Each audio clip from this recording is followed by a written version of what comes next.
Hi everyone. Today I have with me Nina Starsong, which you will know her from the roundtables that I've done. She's been on the Divine Feminine roundtables with me. Lovely Nina. Hi Nina. Hi. Thank And you for having me. I also have with me Lyndol Descant. Now, both these ladies I've asked to join me today because this just organically came together really. We're going to talk about music, toning, sound, how important it is for healing, for DNA activation, for ascension, and that's basically the topic of this discussion, but all these discussions move in such organic ways that we never know what we're going to actually say before we start speaking. But this is a really powerful subject because we are looking here at creating new earth, moving into ascension, moving into our own sovereignty and finding balance and finding healing. And we are in an incredibly challenging time right now. So we need to find ways to be able to navigate through this time right now. So sound, music and chanting is incredibly important, and I'm sure many will agree. What I'd like to say about Lyndol is Lyndol contacted myself and my husband quite a while ago and offered us a beautiful piece of music, an original piece of music that she had created just for me to use in my videos. The piece of music is called Fairy Jam, and it's absolutely my most favorite piece of music that is a backing track to any of my videos. So I started making videos in 2008. They've all got backing music, and Fairy Jam is my absolute favorite. It's so beautiful, and that is, for me, deeply activating, and it just takes me into the 0 point bliss field every time I hear it. So that piece of music is the backing track to Unicorn Dreams, Conscious Catalyst into Crystalline, which was uploaded in 2017. It's the backing track to Ostara Blessings, Song for the Equinox, which was uploaded in 2018. And it's the backing for Magical Spell Incantation, Sacred Song for the Solstice and Eclipse, which was uploaded last month in June 2020. And I will be, without a doubt, using it again because it's just so beautiful. So welcome, both of you. Welcome to our little round table chat, the three of us, this little sacred musical trinity. Lovely to have you both here. Thank you. Thank you for having us. So I think my first question to you both, obviously I'd like to ask you both how you sort of got started in the world of music, the world of sound, the world of toning. I mean, were you born into that? How did this call you? How did the path of music and sound call you? You can answer that in whichever way you want to. I'd also like to just mention before you move into answering that question, and I'd like you to talk about this as well. So as I was saying to you before we started recording, my connection with music isn't necessarily my ultimate focus. I've always been, since a child, very much following the path of words and language, with drama and English and sounds and reading and writing. And obviously that's my path now, being a channel and working with the vibration that I bring forward as words. So music has been a secondary thing to me really, and never really my focus, but it's in my life because of my father. My father was an opera singer. He was an opera singer by profession. He sang with the Sadler's Wells Opera Company here in England. When I was born, he was with the opera company, the Sadler's Wells. He was a tenor. And when my mother was pregnant, he would sing. And because he was a tenor, he was very powerful. If you've ever heard Mario Lanza sing, the operatic singer Mario Lanza, he sounded just like him. And when he sang, he sang full on, and he was always walking around the house practicing. He passed away a couple of years ago, sadly, but music and opera and singing was his passion right till his very last day. And I was playing Mario Lanza to him, and I was with him, just me and him, when he passed away, and I was playing his beloved Mario Lanza to him, and they were all the songs that he sang, because he would sing when he left Sadler's Wells. He went on the cruise ships, and he did Mario Lanza covers. So he sang all Mario Lanza's music. When my mother was pregnant, he would sing to her tummy So I was having opera being sung to me before I was born, and then that continued when I was a baby. Sometimes when I was really crying, my mum would have to get my dad and he would just blast out an opera song and I'd fall asleep. And I grew up around the theatre, around the opera company, and my father burst into song every single day of my life. So I grew up until my mother and father split up, and then I saw him obviously in more intermittent times. But for the first 7 years, those years when you are an impressionable young child, I'm being DNA activated on a daily basis by my father, but I didn't know that back then. Obviously, I now know now. So my two questions to you both would be, how did you get started? How did you get brought into the world of music? And two, about my father and me being a channel and someone who's bringing messages forward from, you know, this higher divine light source, these higher consciousness beings. Do you think my father being a singer was no accident? Do you think that I was activated by him? And how would that have worked? Him singing opera and me being a baby, how would that have worked? And how can others move into that as an activation for themselves and their own children? So who would like to go first? No. No. Nina, would you like to? Yeah. Nina, would you like to answer that first? Yeah. Sure. Okay. So I love those questions. Those are great questions. I started singing organically. I would actually wake up as a really little, like I was really young, probably maybe in my like 4 or 5, you know, just starting when you're just starting to kind of talk and communicate. And I would wake up at 6 a.m. with the birds, apparently, according to my mother. And as the birds would start singing, waking up the whole world, I would start singing with them. And so this was something that I just organically did, that nobody taught me. It was just something that my soul knew to do. And of course, this was not the most welcome thing in my household, because everyone was getting the alarm wake up call from Nina and the birds just as the sun was coming up. So I was kind of gently asked to stop doing that. And that is a bit of a trauma. And so I think it's important that people understand that it's possible that they too were told to be quiet. And when that happens, although your parents didn't mean to, or your mother wasn't trying to traumatize you, or my mother most certainly was not trying to traumatize me. She's one of my biggest support systems and advocates, and I love her dearly. She just wanted to sleep a bit later. And I can completely understand that. So I also had a lot of dreams as a child. I still do, but I would always dream that I had come from this place and that I would sing. And when I would sing, I would be painting with my voice with sound and light, and that these realms were of sound and light. And it was very connected to the birds. It was connected to the angels. It was connected to the fairies and the pixies and the unicorns and the mermaids.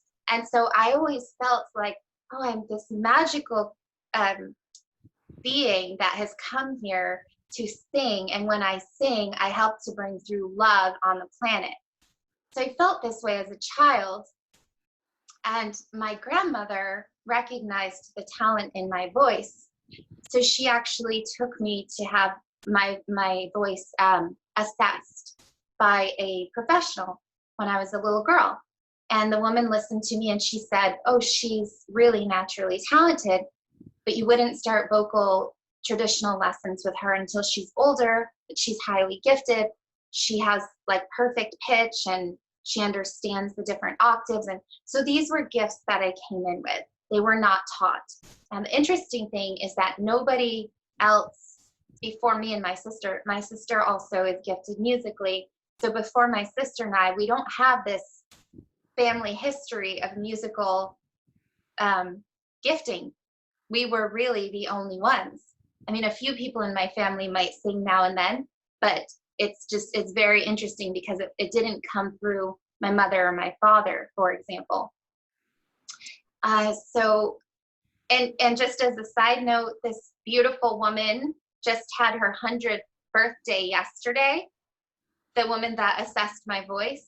I hadn't seen her in years. And so my grandmother had me surprise her and come see her to wish her a happy birthday. And she hadn't seen me since I was, you know, this big. Well, not that big, but that's how it seemed. It was amazing.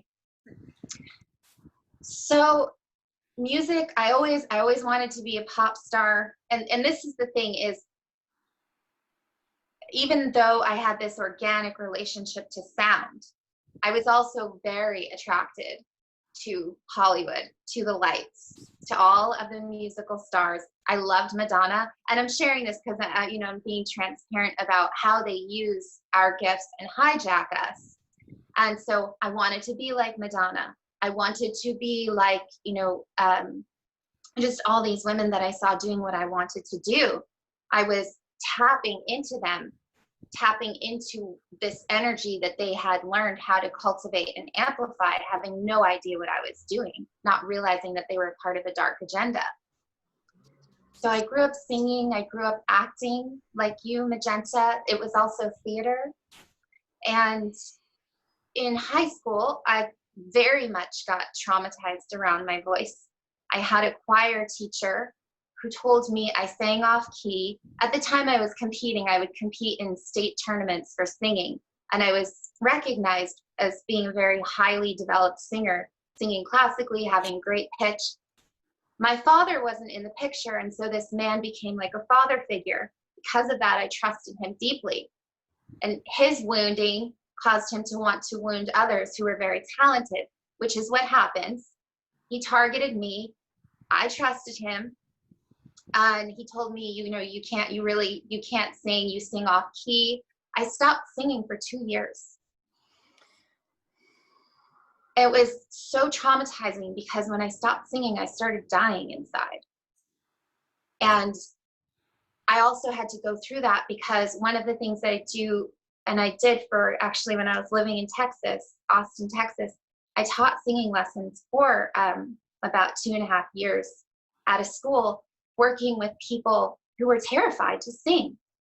So I had to go through the process of coming in, being this crystal child that was in indigo and, you know, all the ways that were expressed, that was very strong in singing, and then having that be taken away, feeling how traumatizing that was, feeling how it was deactivating, detuning my cellular orchestration and DNA to be something that I was not, and going back through the process of reopening the voice.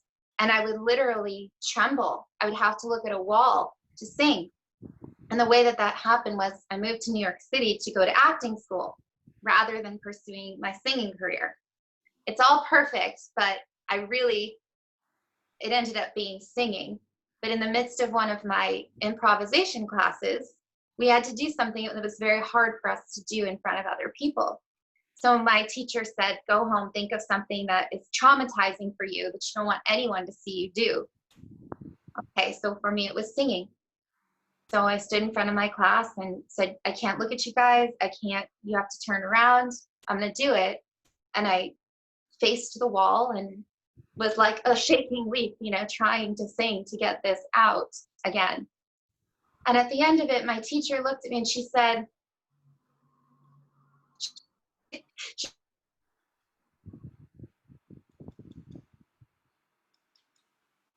actress, and you're a singer and an actress. Oh, we lost you there, Nina. Can you repeat what you said? The last thing you said was your teacher looked at you and said, she said, somebody really effed you up in the head. She said, you're a singer and an actress, not just an actress, and you have a gift. And I don't know what happened to you, but you need to use your voice. And so it was this process of you opening up my voice again, healing, and I started doing one-woman 1940s jazz cabaret shows in New York City. That was how I started singing again.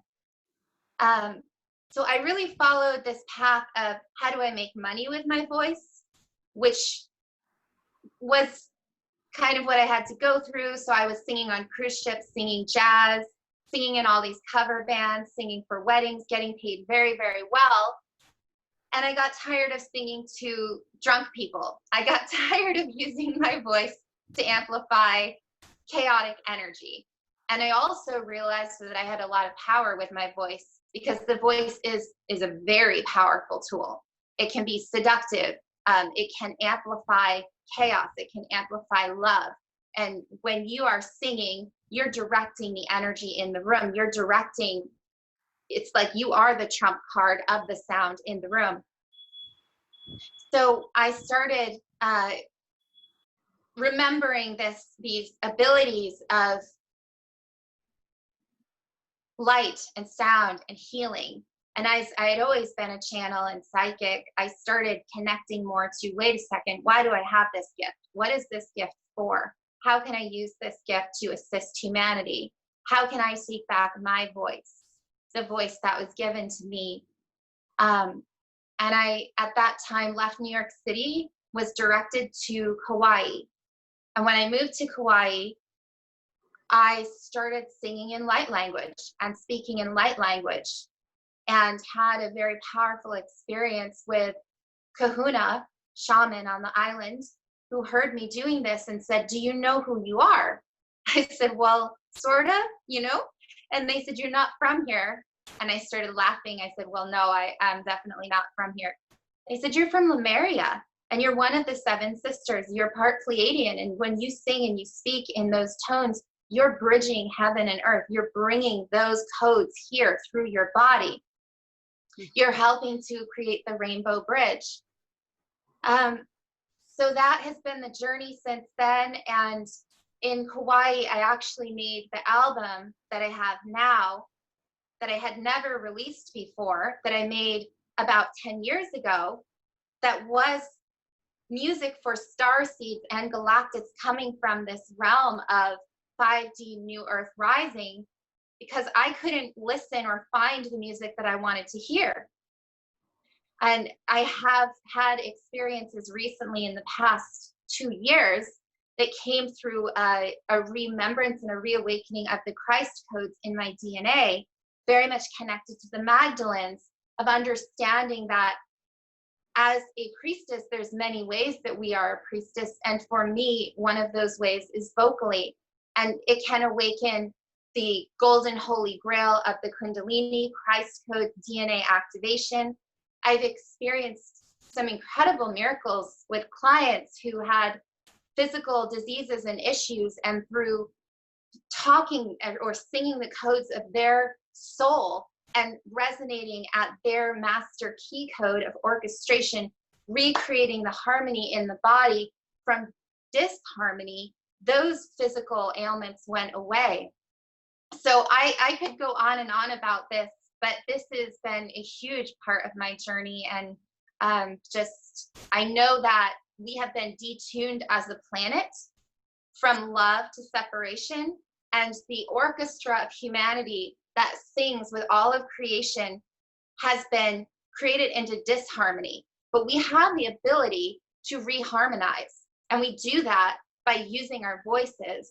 And everyone has the ability to do that. And when you sing and you tone, you are unlocking and activating your own divine DNA codes, because our DNA helix is like a harmony of music. We are music in motion. We are either operating in disharmony or harmony. So it's so powerful. And it is, my room is lighting up right now. There's so many sparkles in here, but it is absolutely one of the most powerful things that we can do on the planet at this time, to accelerate, to open up our DNA that is activating our own 5D timeline of future remembrance, rather than continuing to amplify a 3D and 4D timeline. We are that powerful. Wow, Nina, that's so beautiful. What an amazing, amazing story. And I completely resonate. And that really brings home what the meaning of the word resonate even means, because you're literally resonating within. I definitely agree with the person who said you were Pleiadian and Lemurian. I see both of those in you. And I really see you as a mermaid. And when you were talking, I was thinking mermaid of Lemuria, mermaid of Mu. And I know that these are metaphors, but they have such multidimensional links to aspects that are not quite so metaphoric. They have links to literal incarnations. And the 9 said, Siren of the Sea. Yeah.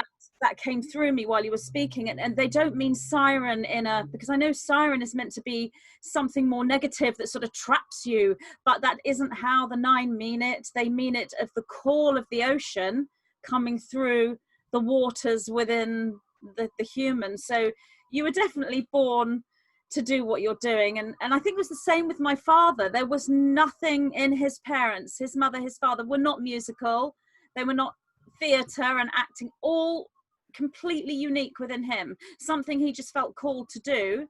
And he taught himself as a young boy by listening to these singers and then copying them, and eventually going on to be professionally assisted and trained. So very similar story. And obviously it has gone down the line, because my brother pretty much inherited my father's voice, almost identical. He's gone on and done different things than my father did, but he inherited his voice. My sister also had a really, really good voice, and I could sing and carry a tune, and people thought my voice was nice, and some people said it was lovely. But I had a similar thing with my mother, because she was a dancer, my father was an actor and singer, and she had 3 children. So she would repeatedly say to us as kids, to me, you're the actress, and then to my sister, you're the dancer, and you're the singer. And she went on and on. So I grew up thinking, well, I can dance okay, and I can sing okay, but I'm the actress, I'm the one with words. So my mother reinforced that, which was great for me being a channel, but she may have actually dampened down a dancing or singing ability. And kind of the same with my sister went on to be with the Royal Ballet School, and as a prima ballerina, and then on to be a dance teacher, and my brother went on to sing. And so we all did the things that we were talented with. But like you had someone saying things to you when you were young and vulnerable that reduced that down. I think my mother didn't mean to do that, but she kind of placed us in these categories. Obviously, it all works out eventually in the long-term journey, because you're doing exactly what you're supposed to be doing, and so am I. So, Lyndol, what about you? I know it's more musical composition with you, isn't it? And using musical instruments. So please share your story.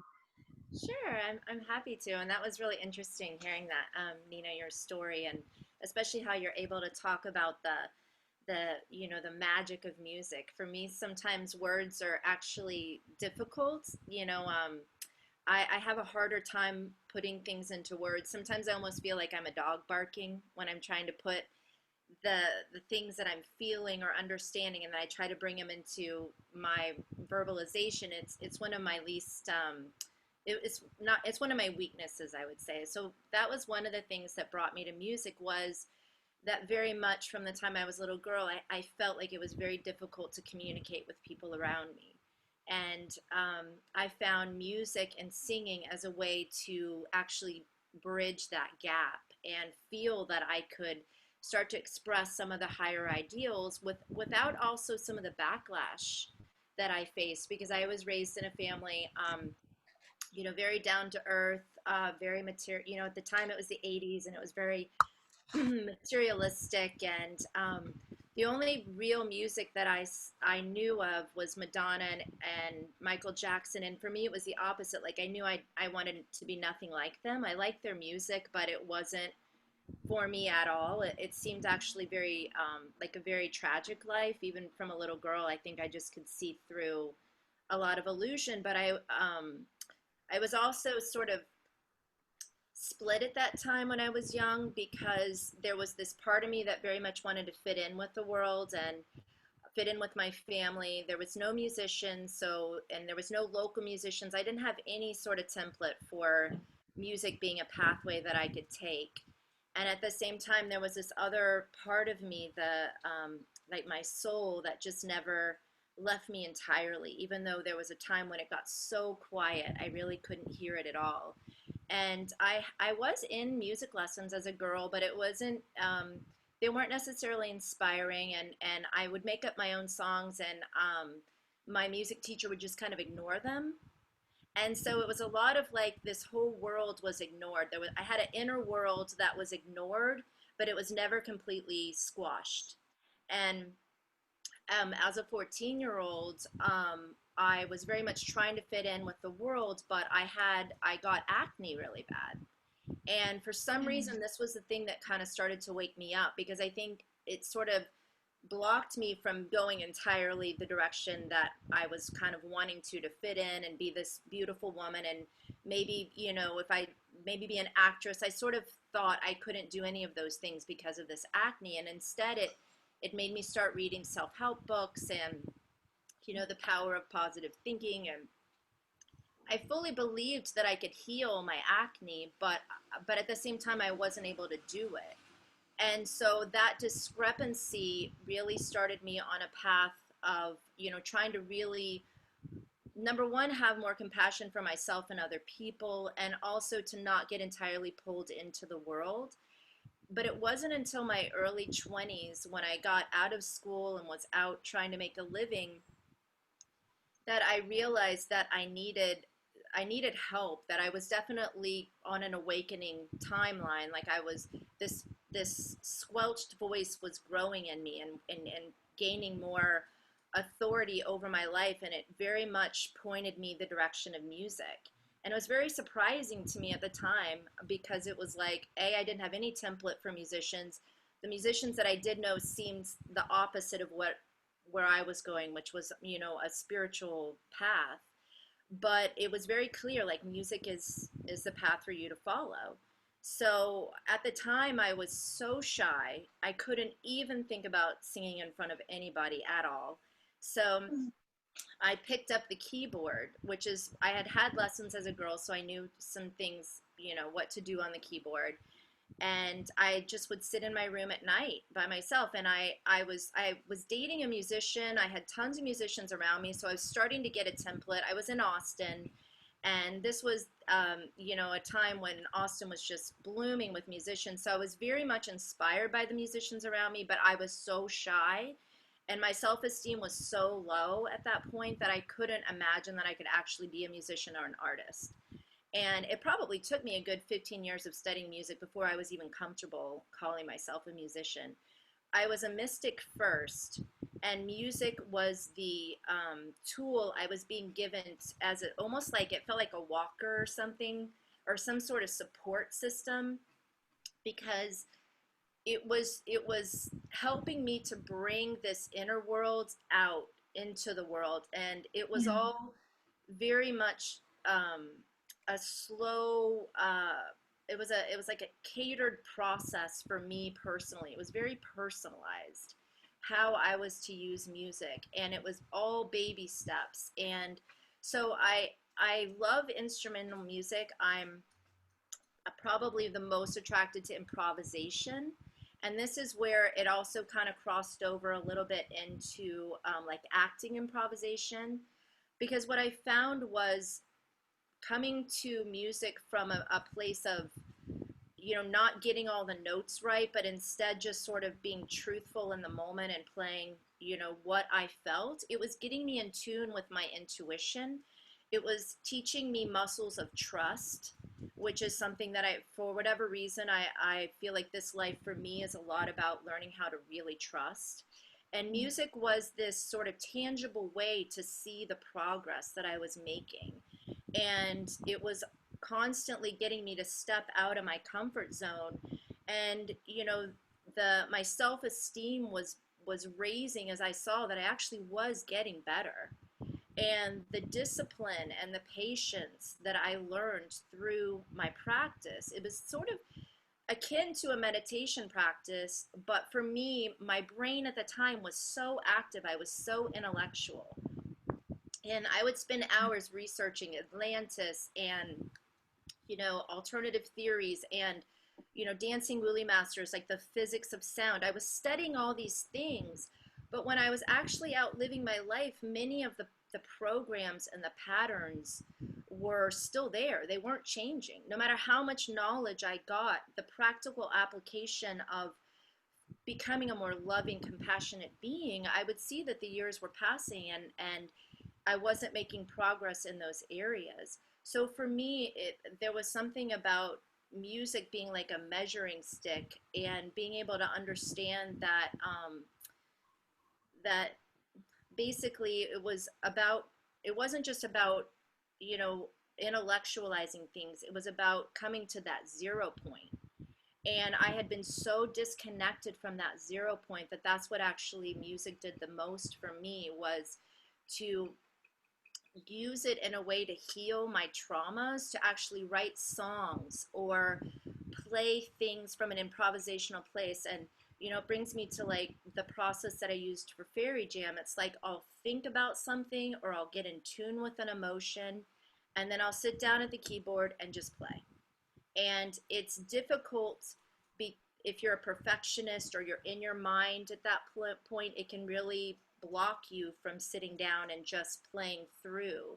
But what I found was I slowly learned to have the courage and the trust to get out of that and get in tune with my 0 point place, spend, you know, 10 minutes there, and then the next thing I know, blocks, like my life was changing. Like I wasn't in abusive relationships anymore. I was choosing more abundant career choices for myself. I was putting myself in a loving place rather than always just serving other people.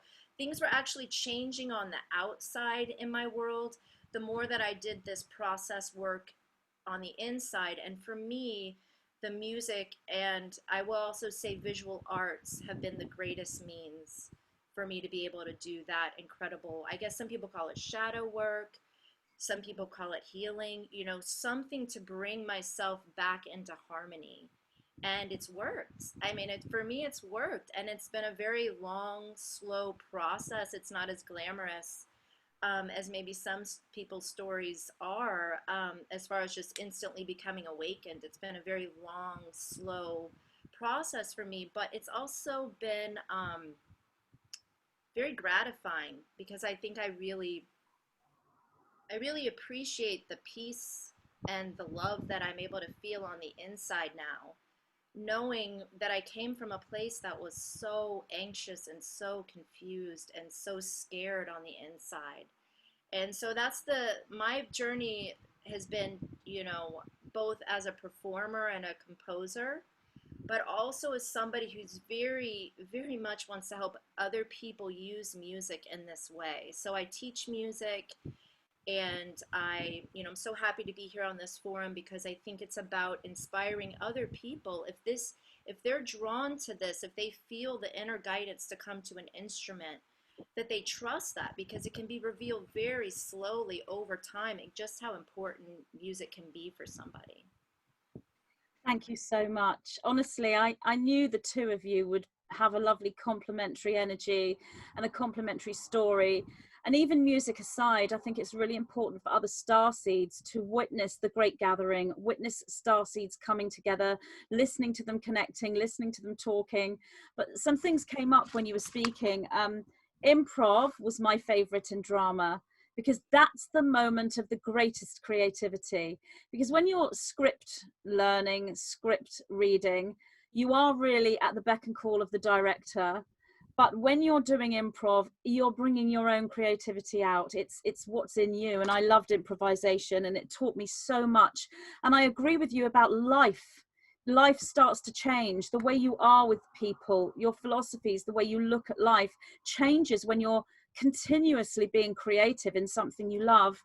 But when you said about finding it hard to express words, now this is really interesting, because the Nine said to me, this is the absolute epitome of the crystal being, the crystalline aspect. Those that have more of an indigo energy, and I know that you, Nina, do have some, you know, indigo flame about you, but you're very crystal as well. And Lyndol, I see you as incredibly crystal. And the crystal individuals, they're not really here about words and speaking.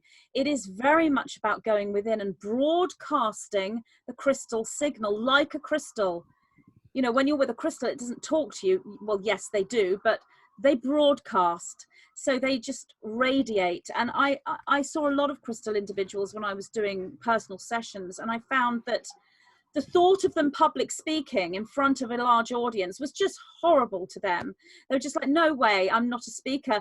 And I remember saying again and again, because the Nine would always tell me, there will come a time when the crystals, even though they're not speakers, they're here to do other things. They're here to radiate that energy and use art and music and different forms of creativity. There will come a time when they will step up and speak, because that's the way they're reaching the other crystals. So I know it's difficult for a crystal individual to be out there talking, and it's much easier for an indigo, because we don't have problems so much with self-esteem issues. Our problems, the indigo problems, I'm indigo, is more too confident, too bolshy, you know, too sort of thinking you're too much ego. You have to tone it down, bring it back, learn humility.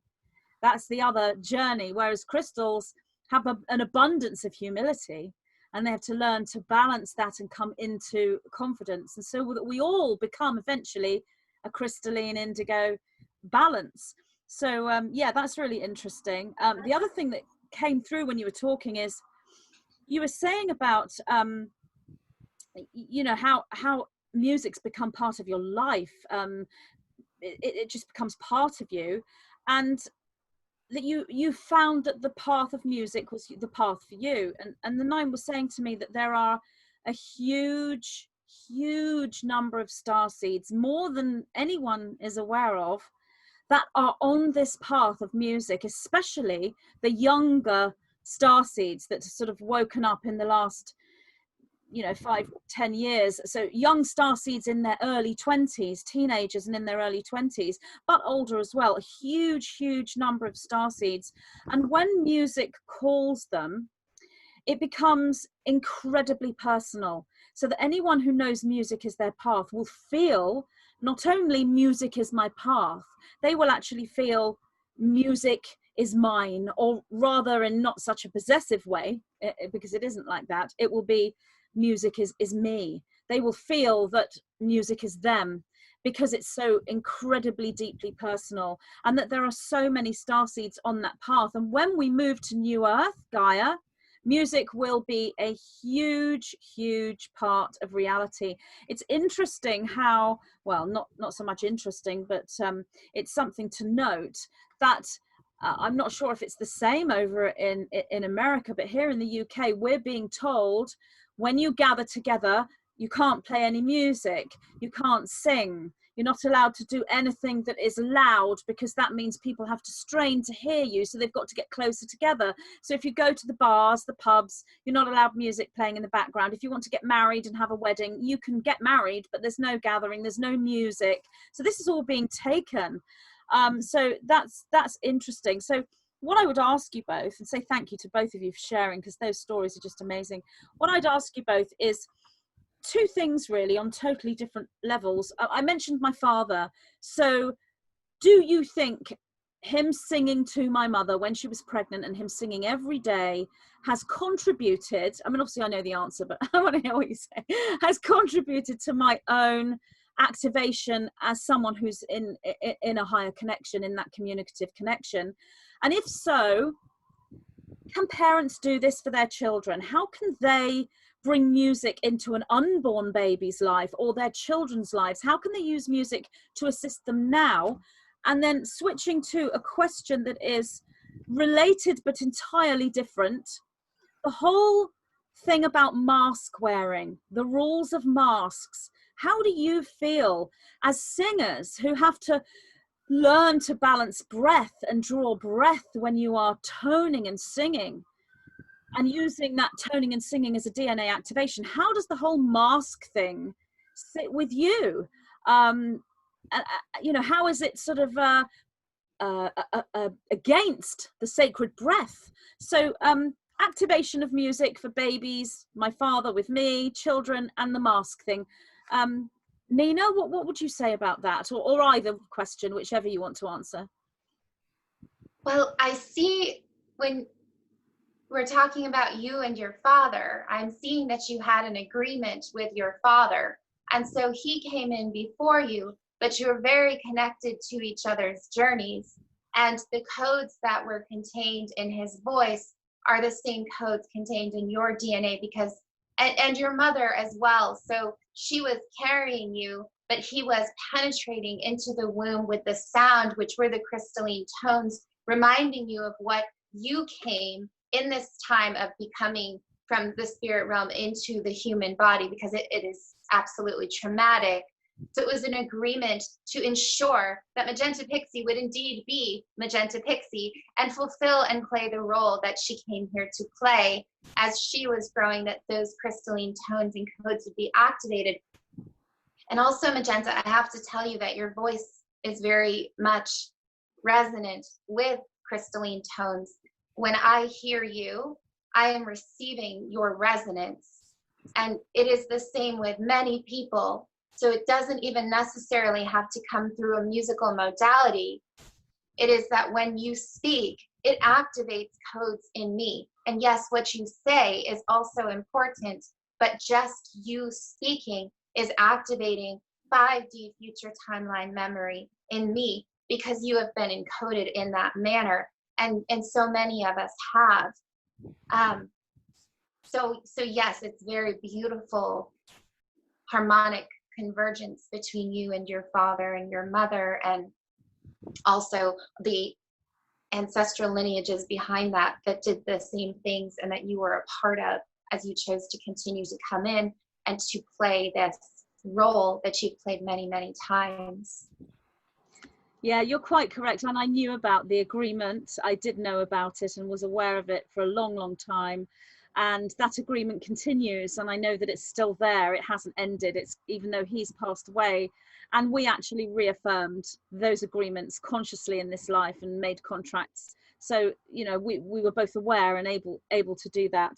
It's interesting. You should talk about the way my voice is with when I speak, and especially when I do the videos, because obviously I had voice training. My father trained me as well as the training I had from my drama lessons, and you know, he trained me through singing and speaking. So even though I didn't go into singing per se, he still gave me that training.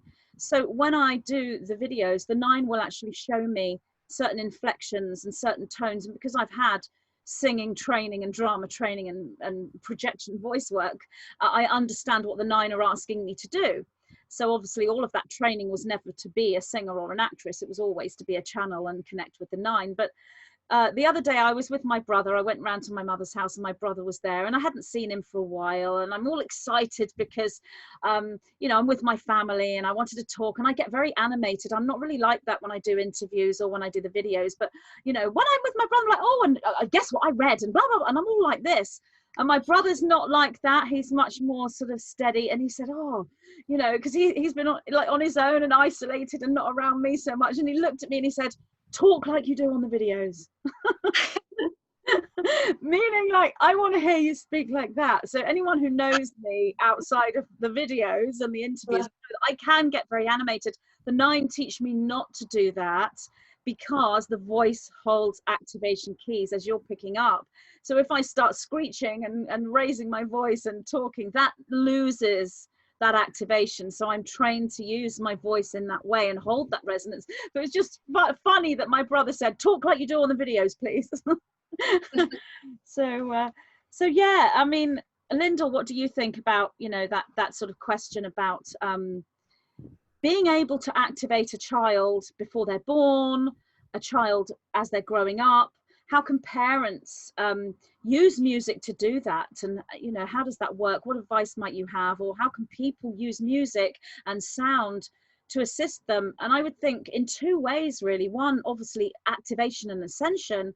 But there are a lot of people right now feeling really confused and suffering and angry because of the whole sort of attempted planetary takeover. You know, how can people use music and toning and sound to assist them with that, would you say? That's a great question. So first of all, I come from the mindset that all of us can sing. There's a lot of say that. I mean, to me, it's kind of like walking. But in the way that we're raised in our education system, there's an elitist idea that only the talented, you know, should be singing, and everybody else, like, don't hurt anybody's ears with it. But there's so many studies, and it's my own personal experience with my work through students over the last 15 years and my own journey with music, is that it's a self-soothing process to sing. And it doesn't matter what it sounds like. it's how does it feel on your body? It's amazing. Like, for example, when you were talking to me about the crystalline, you know, being sort of resonating ideas, I got full body chills, right? That just showed me truth. My body was saying yes to that. And it's very much why I like to do music, because I can be doing a cover song, but yet from the inside, I'm just feeling this radiation.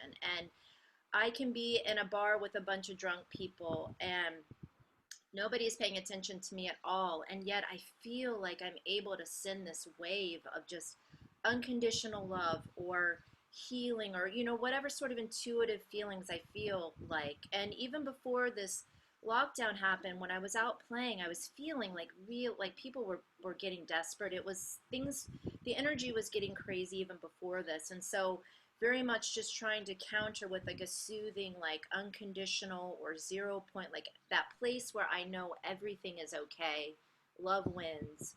You know, I can be inside of any song broadcasting that feeling.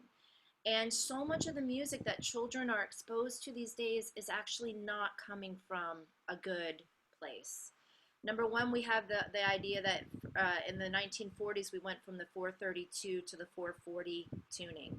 So already our music is more resonating here intellectually. And in a lot of the jazz circles that I was in, I saw that like you want complicated music, but it's kind of all up here, right? And it's not pulling us here. So my advice to parents is, number one, to realize that singing to a child in the womb, or you know, a child of any age, they love it. It's so soothing for them. And if they can, even if the child is old enough, even sing together. This is one of those things that goes, you know, to me, it's like we're in a space where we've got a lot of like right, left, or binary thinking. And music is this thing that somehow merges and transcends both of those things. So incorporating music with your child in any way is going to be important. But if it's live music, I tend to believe that if it's a voice in the same room, a real piano, a real guitar, not necessarily digital, these actually have even more powerful effect to soothe, to you know, just bring a child back to a place of feeling safe and loved. And now if the parent is able to consciously bring in the idea of unconditional love, unconditional acceptance, and sing with that intention, then I believe that that intention gets amplified through the music, you know, that through, and if it's a song that the parent loves, you know, if it's like kind of the parent's body is being activated with chills or just feeling good, and then they're singing to the child, like all of that is just going to be, um, you know, basically just put a nice safety net for the child to feel in a space that they are, you know, safe, that they're loved, that they're connected. I also want to bring in the idea of nature at this point, because one of the things I have found is that if I'm out in nature and I'm singing, it's even more powerful. When I've had students that have blocks, which many students do, like Nina's story, many students have been blocked one way or another. Our education system is not great at helping us unlock our gifts. In many ways, I've watched it as I teach students, you know, some are around the age of between 7 and 10. Some of the students who are the most creative often lose some of their creative ability. They get shut down. They become more intellectual. So when we get out in nature, I feel like without even having to think about it, the singing and the nature kind of opens things back up for us. So if parents can incorporate that too, just, you know, being outdoors, seeing the nature all around you, and just singing whatever you want. You know, they call it playing music for a reason. It should feel like play. It should feel joyful. And so often, especially the adults I work with, it's all here. It's all like, well, it's not the right note I'm singing, or I'm flat, or I'm this, or I don't sound good. And to me, that's not locking into the power of music. The power of music is coming from a more innocent place. The children are already there for the most part. So I think, you know, for the parents to try to connect in with them, maybe using the music will help them to get back to that state of mind with their children, and just be present with their children, you know, be present. But the music music can be such a good way to feel presence with each other, because for an adult like me who learned to be very much in our heads and our minds are always going, we're always thinking, music is a way to sort of focus, bring it in, and to be present, to be in the moment. And working with children, I found that there's nothing they want more than for you to just be present with them, to just be there with them, because so often we're thinking here, thinking there, doing this and that. And so music can be a way, like, especially if somebody has trouble just meditating, like just sitting there for 5 minutes. Like, I'm one of these people, like I go to meditate and I'm asleep, like within 3 minutes. But when but when I'm doing music, it's keeping me, it's kind of keeping me focused. It's keeping my mental faculties with me whilst the other parts can come in.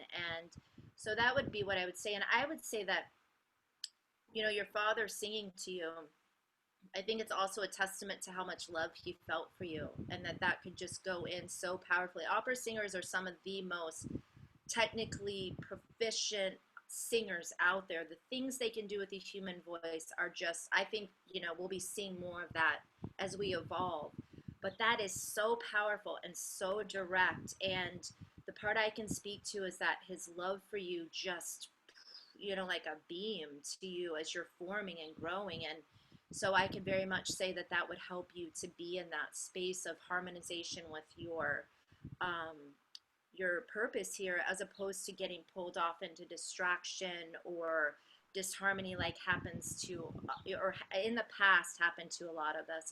I'm hoping for the children, going forward, that we're creating a world where that they won't have to forget themselves to remember, that they will just, always be in harmony. But that's what I could say about that with your father. Oh, that's lovely. And I hope the same. And I do see that for children. It's interesting because my father was a hypnotherapist as well. So he taught me all the hypnosis side, the psychology side. He was there when I first started channeling. And yet he had all the musical keys and codes that he was delivering when I was younger. And I do remember as a young child, my mother and father bought me this record. I had this little record player, and they bought me this record. I don't know if either of you have heard it, Peter and the Wolf. And it's a classical children's orchestra. So, Peter, and there's all these different animals, and they each have a different sound. And they would say to me, which instrument is that? And that's the glockenspiel, or that's the piano, that's the cello. And then the wolf would come along, and he'd be like the bass, and I would learn to understand the musical instruments and the tones of the musical instruments from the animals. And I remember that very much in my mind, in my memory. So, there was definitely activation there. And I mean, how powerful, just one record, but, it's really stayed with me. But it's interesting because you mentioned the 4/4 into the 4/4 So you've lost me there, because I do feel music is very mathematical, and it has its own language. It has its own code. I do remember my father teaching me FACE in between the lines of the music, and the every good boy or every good girl deserves fruit. And I knew all of that as a child. But obviously the 9 talked to me about mathematical code and toning and sound. So would either of you understand what this means? So the 9 have told me that the emotion of bliss within you, which is the emotion that triggers you into Stargate ascension, into enlightenment, into the light body aspect, that's triggered through a frequency, which is a tone known as the golden mean. But that golden mean tone is also a sound and has a certain, and I think, I don't know, is it megahertz or hertz? It has a certain tone to it. It's the same as a cat's purr. So I'm not mathematical with all the sort of musical terminology, but the bliss, the golden mean, using that aspect, can you tone the golden mean within you when you sing? Nina, what would you say to that? Yes, you can. So they're absolutely correct. To speak to what Lyndol was sharing, and I feel like Lyndol and I could share a lot together around, I can see we've both been placed in the bars in the snake dens to amplify crystalline energy, and it's not been an easy path. We were both in Austin doing that, and I think we may have been doing that at the same time, actually. I think it was. So I feel you, girl. Yes. So as far as the golden meme tone, when we sing, we automatically sing at the 440, right? That was the original tuning. And the root of music, which is now what we hear all the time, so being produced through the radio, anytime they produce, or like jazz. So Hitler, in the time of the Nazis, and I do believe it's possible it happened before Hitler, but my understanding of what I've been shown when I am, channeling about music, and they've been having me learn a lot recently about quantum fields, quantum healing, understanding the light codes, and specifically the timelines of when these hijackings very much occurred, because they very much affected the entire collective, and they are re-triggering that post-traumatic stress disorder within us at this time. And at that time with Hitler became very aware that if the music was tuned to 432, it would take it out of the heart, and the heart is the connection to the golden meme, which is connected to ascension, which is connected to the golden serpentine kundalini energy, which essentially is that, to me, it is the golden pathway home, that is Magdalene Christed pathway to remembrance of one's own divine crowning in connection to being connected to heaven and earth. And so if we're constantly being bombarded by frequencies that are feeding into us a detuning, and it detunes us on all levels, and what it does is it activates, as they've shown me, it activates the reptilian DNA codes. So when we are listening to this music, although we may not be consenting on a conscious level to participate in this, and okay, I'm going to use myself as an example. I was being used, I didn't know this, but as a siren of love, and you're right, Magenta, it's exactly what I've been told. You're a siren, but you're a siren of love. So when you sing, you're bringing through source connection, you're waking up people. I was singing cover music all the time. I was also being used in very sexy bands. And I realized that I was being harvested off of my feminine energy. That siren that I was being used to perpetuate a certain agenda.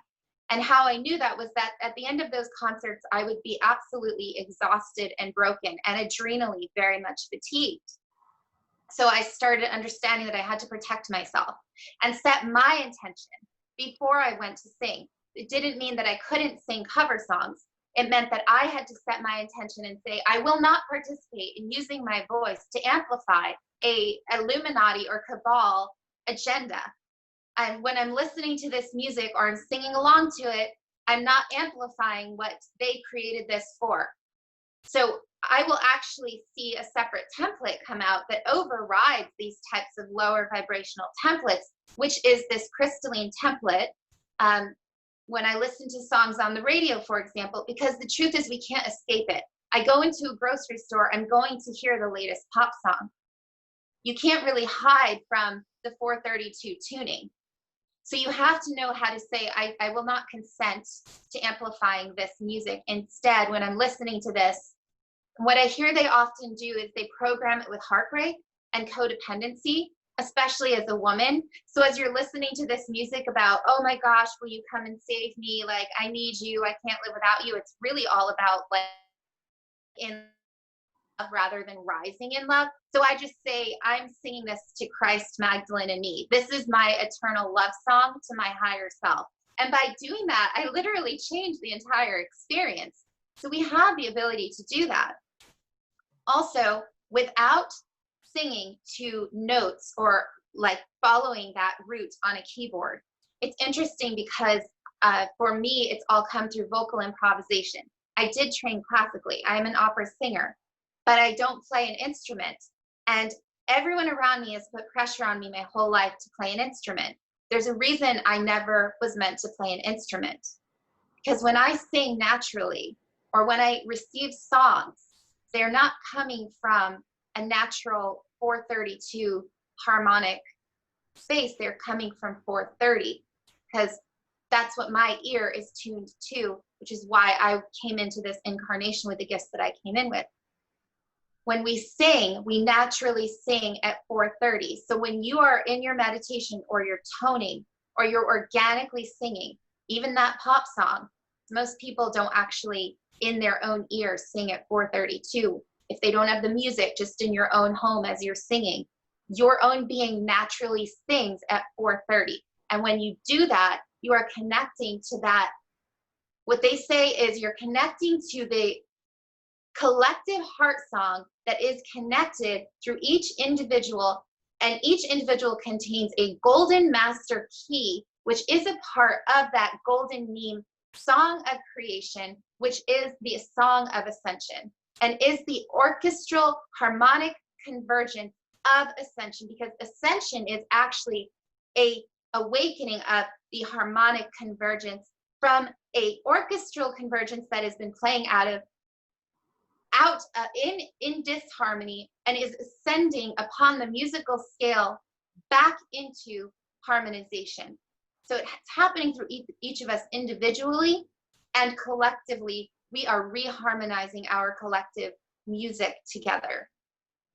Yes, Nina, that's absolutely perfect. Spot on. Exactly. That's really lovely of you to say and bring that information forward, because it's so much in alignment with what the 9 have said. I mean, obviously they don't necessarily talk about singing in the in-depth that you have, but they've spoken to me much about the bliss, the golden mean, that it's a tone, that harmony and harmonics are dimensions, but they're also frequencies, and those frequencies can be found within sound. And obviously it isn't just about singing. You can use all sorts of instruments. Drumming, very, very important as well, to bring that beat in. Lyndol, would you have anything to add to that about the whole sort of changing of, because you first mentioned the changing of the resonance, you know, from one frequency to another, that's clearly been part of the hijacking and been done deliberately. So do you have anything more to add to that? Yes. So to clarify from the American perspective, what happened was, I believe it was in the 1940s, they had the American Music Association was set up. And I believe even in like the 1920s or just before, they tried to change it. And if I understand correctly, it was at 4:32 and they changed it to 4:40. Now what that means is the A was tuned to that hertz, that exact frequency, which is not a big change. In reality, you're not going to hear it per se unless you're somebody with perfect pitch, which it sounds like Nina is able to hear these things. I don't have perfect pitch. Most people don't have perfect pitch. We're not going to hear the difference. But there's been so many studies as to the effects on the body, and most of them are not being taken very seriously today. But there does seem to have been this effort to go from it being tuned at 4:32 to 4:40. The American Music Association America made that go through, and Fantasia was the first film to be introduced that had the music tuned at that level. And I remember hating Fantasia as a little girl. That was one of the scariest movies to me. And that was, of course, through Disney. Now, you know, you have alternative musicians today that are working in 4:32 because many people claim that it's a more universal frequency, that it brings the whole body into unity. These are all things that I've studied, but I can't advocate per se. It's something that I'm continually, because I've played in 4:40 for the most part. And I've looked into trying to get a piano detuned down to 4:32, and there's, you know, I've looked into some of these efforts, and I'm hoping for my next studio album that I'm able to do that, to tune everything. But at the time, where we're at right now, that's definitely not the music. That's not the mainstream. That's not the norm. You have to go out of your way to try to get it tuned there. And so I've been working with 4:40 as well. And my understanding is just the idea is that the 4:32 would more resonate in our heart space. And by raising it, it goes up more to our intellect. And that's just my general understanding of it. And but it speaks to, there's a lot of things that have happened to music, in the last since the 1940s, that I would say are a lot about programming, a lot about pushing agendas, materialism, being obsessed with romantic relationships. Those are some of the two biggest themes that you see. And as an artist trying to break into the industry, you very much see, the blocks to coming through with material that maybe is off of that. Now, people do make it through with music that I think has really beautiful intention with it. In America, it can make it through to the mainstream, but then often that artist kind of after that, their music goes a certain direction to keep it.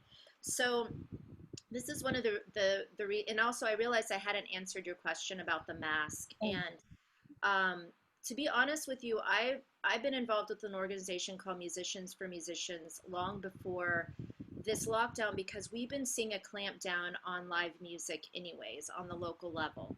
And it's something that for me, I'm hoping to try to start a movement or to get involved with others to promote not only the idea of going local with your vegetables, going local to farms for that, but also go local for your music. Because in my opinion, what I've seen on the local level is much more heart intention music, whether it's at 440 or 432.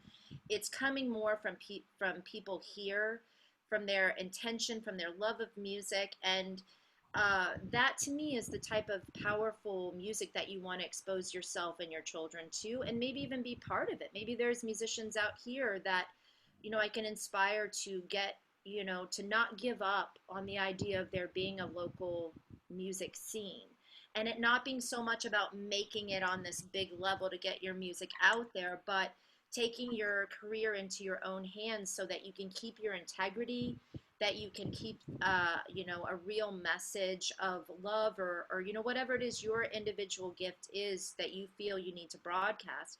Because most of these bigger channels for music have been co-opted a long time. And a researcher like Mark Devlin, he really gets into the specifics of that, and you can follow some of those if you're unfamiliar with that concept. But I'm in a place, ever since this happened with the lockdown, I'm actually in New York City, so I've kind of been, once again, I feel like I'm a little bit in the snake den, kind of trying to broadcast, some positive frequency. And it's been everything. I lost all my live gigs, of course, right when this went down, and I've been in my apartment going to what I call like mole music type of mentality. I don't know if you guys have read the children's book Mole Music or have ever heard of it. It's super cute because it's the idea that it's this little mole down in a hole playing his violin, and he's getting better over the years, and he's wishing like, oh, I wish my music could affect the world and create love. And on top of him, like, he has these battles happening, and like, he's actually is affecting the world, but he doesn't even know it. And so that's where I've been, because I'm honestly not sure how to deal with any of this. And I've been processing my own fear and my own traumas that have been triggered through this, trying to stay in my 0 point place. And for me, it's been much more bringing it to a private practice. I've also been doing a lot of online lessons, and so I'm more working one-on-one, which is just another way in which I'm more comfortable. But as far as going forward, I am looking for those open windows. It's far from one consensus over here in the United States right now. We have so many different people feeling so many different ways about what's going on. You wouldn't know that from the mainstream media, but when you're on the ground and you're out talking, you know that there are pockets of people who are not going to let my live music go.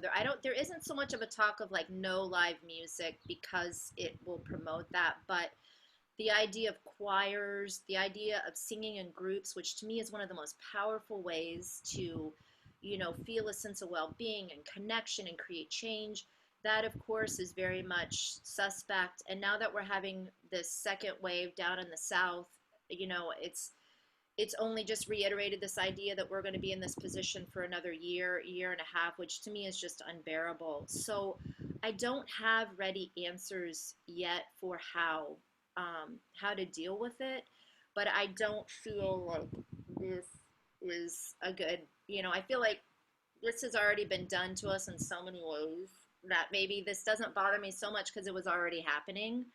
And this is just now so obvious, that our voices in many ways have been squashed, even just from the idea that you have to go through all these channels, to get your music out. And when you really look at those channels, they're not open to the average person. So, and we're also being clamped down on the internet, in many ways. So, you know, I don't have the ready answers, but I also know that where there's a will, there's a way. And I personally believe that music is so important that maybe it goes to small chamber concerts, maybe it goes to, outdoor. Maybe we have more outdoor things where things can be spread out. I know Missouri, places like Tennessee, they're having live music even right now with social distancing. So I don't think by any means that live music is going to be conquered or squelched altogether, but how this looks moving forward is part of like I would love to talk more with Nina about. It's another idea to get with other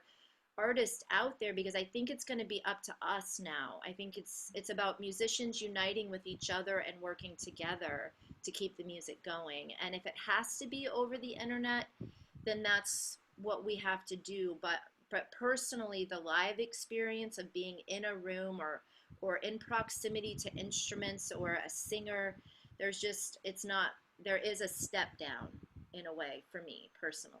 So Yeah, and I think anything that is pro-life, anything that is good for the soul, the human body, the physicality, the spirit, anything that works for growth and expansion and health and ascension, that's what's being attacked. Because Yes. the cabal, the so-called controllers, it's an anti-life culture, it's a death culture.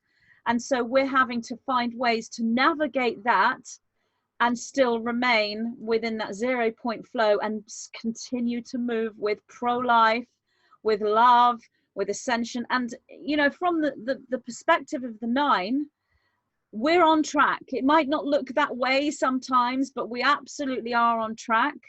And you're talking about live music.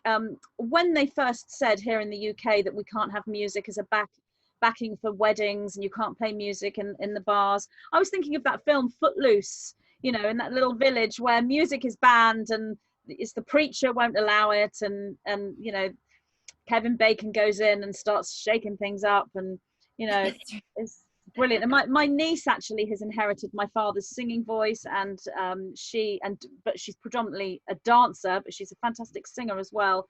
And she played the lead in Footloose a couple of years ago, live musical, which we went to see her in, which was lovely. So from the point of view of live performance, whether it's music, live bands, whether it's theatre, whatever it is, you can't exchange that for something online. Yes, there is telepathy. Yes, you can find connection. We're doing it now, the 3 of us, but there's something incredibly unique and special about connecting together in person that can't really be replicated. However, we are finding new innovative ways to do this, and I think it's a great idea for you and Nina and other musicians to get together, because it is going to come from us. So the 9 say to me that New Earth is being created now. The new systems of New Earth are coming together, and those individuals who are aware like us, we will find one another, because whatever it is we need, whether it's food, clothing, going out for entertainment, whatever it may be, we're going to be very choosy about where we go, what kind of place we go to, and who we give our money to, who we vote for.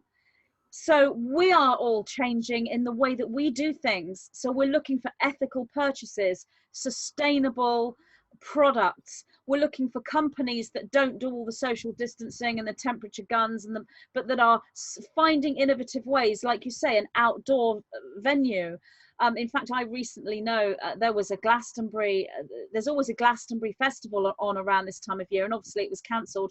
I know several friends that had Glastonbury at home with underground, gatherings where there were local live bands playing. So there's a little bit of inside information for the local law enforcement. So yeah, and everybody supported it. You know, I mean, people are banding together, and I'm not just talking about people who are awake at the level that we are. These are people who've just woken up to something. They just know something's not right. I went out yesterday, took my granddaughters for lunch, and there's a huge sign as you walk into the foyer saying, please make sure your children are socially distancing. So we go out into the gardens, and there's a beautiful garden, and that's where we were sitting outdoors in the with the outdoor benches to have our meal. Beautiful, great big fir tree, and all the children were playing. So there's about, I don't know, 10 families with all their children. Not one single family was sticking to the social distancing policy. There was no one saying, come away, don't stand near that child. I allowed my granddaughter to go find her friend who she'd never met before. Within 5 minutes, they're hugging each other. They're running around holding hands. The kids are all playing on the trees. No parent was sticking to social distancing for their children. The staff turned a complete blind eye. So as long as that sign is in the hallway, if they were ever investigated, then they're following their duty, but they're still allowing natural, normal, pro-life activity. And I actually said to one of the parents whose little girl was holding my granddaughter's hand, are you okay with this? And she said, well, yes, of course, they've got to get an immune system. And then the father said, well, you can't make a 4-year-old do social distancing. I said, yes, I quite agree. And I sat there and thought, this is great, you know, that parents they're going to put their children's needs before the sign in the doorway or what the government is saying. So this is already happening in so many different ways. And so with music, with live events, yes, I don't see it being the end of it at all. And when we're looking at New Earth as an established society with a cabal-free, infiltration-free world, music will be absolutely huge and very much a foundation of New Earth. Very much so, because that's the epitome of gathering together. If you look at festivals and gatherings from years ago, they would gather around the campfire and everyone would sing a song or do a dance, or that's how they had entertainment. And then when we moved into more, I don't know, Victorian, Edwardian times, then people would sing by the piano. Before there was television, it's been our culture right since the beginning of our known history, and way before that, because Nina, you know, you're a connection of Lemuria and somebody who's worked with toning in a Lemurian lifetime, so that's way before our known history. So this isn't going to go anywhere, but in this interim period we have to navigate, we have to be clever, we have to navigate that system and find ways. So Nina, what do you think about mask wearing regarding it cutting off the breath? And I mean, if it becomes mandatory, it's mandatory in the UK as of the 24th of July in all shops and all stores, and it's already mandatory on all public transport. So, you know, we're finding ways to navigate this. And I recently did a UK goddess roundtable with all of the ladies from the UK to discuss how we're managing to navigate this, but specific to music, to singing, to toning, and the understanding of the importance of breath. Yes. How do you feel about masks? One quick thing I want to say is, Lyndol, thank you for correcting me with the 2 numbers, because the truth is, sometimes me as a crystal, I have a hard time, and I will switch things when it comes to numbers. I can't relate emotionally. To numbers. Mathematics was, we did not go hand in hand. So even in this moment, when it comes to numbers, there's something in me that goes, like, I just don't operate on that level. So anyways, I'm almost the same way, so that's why I'm not entirely certain I got it right either, but between the two of us, between the two of us, we probably got it. Yes, well, if anything, people can look it up, but right. The numbers, besides the numbers, this did really happen. They can go find the specific numbers for themselves. And somebody will probably write that. If anyone knows the correct numbers that we're talking about here, please put that in the comment section for us. Yes, thank you. So as far as the masking is concerned, although I do see that this is directly being, and it's an attack on all men and women, what I have really been noticing, because I'm working with mostly women as far as clients are concerned. I'll work with men too, but I get tons and tons of session works with women. Women are always reaching out to me. And there is an awakening of the Magdalens and the priestess energy and the divine feminine that is rising. And that is changing our voices. So we are going through a reactivation of the vocal resonance voice box. And they know that, because music is going to absolutely transform. And a lot of what's going to be coming in is light language and galactic types of musical singing and music that is coming through.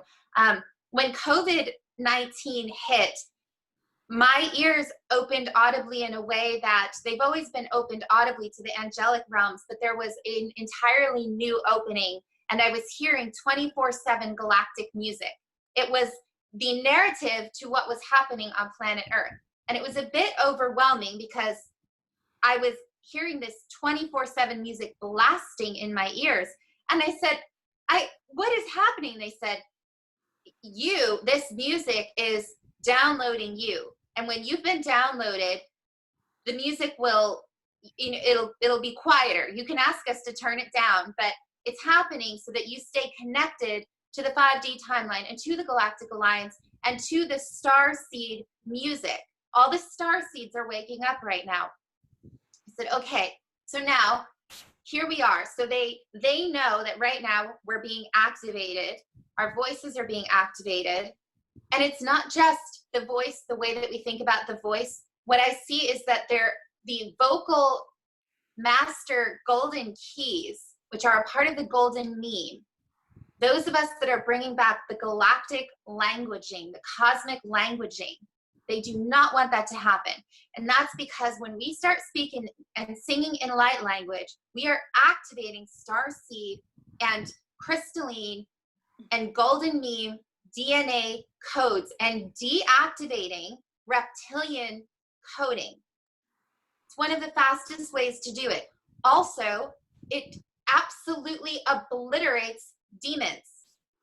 So I've had experience where if I'm in a room and I'm sensing that there is demonic energy or reptilian energy or just even Illuminati cabal energy, I will immediately begin singing. And I sing opera. I just start singing seraphim type toning, and they are out of there so fast. I do it in my dreams too. If I'm being approached by matrix agents, which happens sometimes, I will start singing and they're like, ah, because they can't handle the frequency.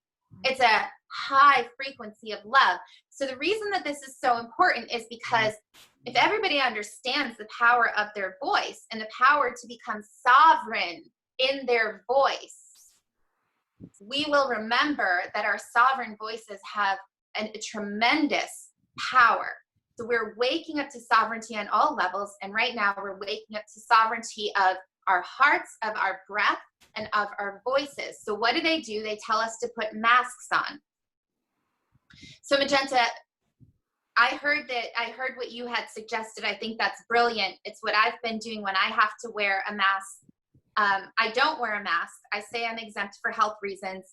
But the interesting thing is that as I've been sharing more and more about opening up your voice, opening up, connecting to your DNA light language, connecting to your voice, doing theta downloads, working with clients, I've been getting more attacked. Ha ha ha. This is always how it works. So how it showed up for me is I got attacked in yoga class. I got banned from the yoga studio that I was going to because I breathed too loudly, and apparently I was moaning. No. And yes, and I'm not like a loud moaner in yoga, everybody. Just to be clear, I've been practicing yoga for 15 years, but when you're in a deep release pose, you should be able to open your mouth and let out sound. And if we can tone and do a collective Om together in class, there's absolutely no reason why I shouldn't be able to, release as I'm doing these poses. But what's interesting is that what was threatening is my moaning.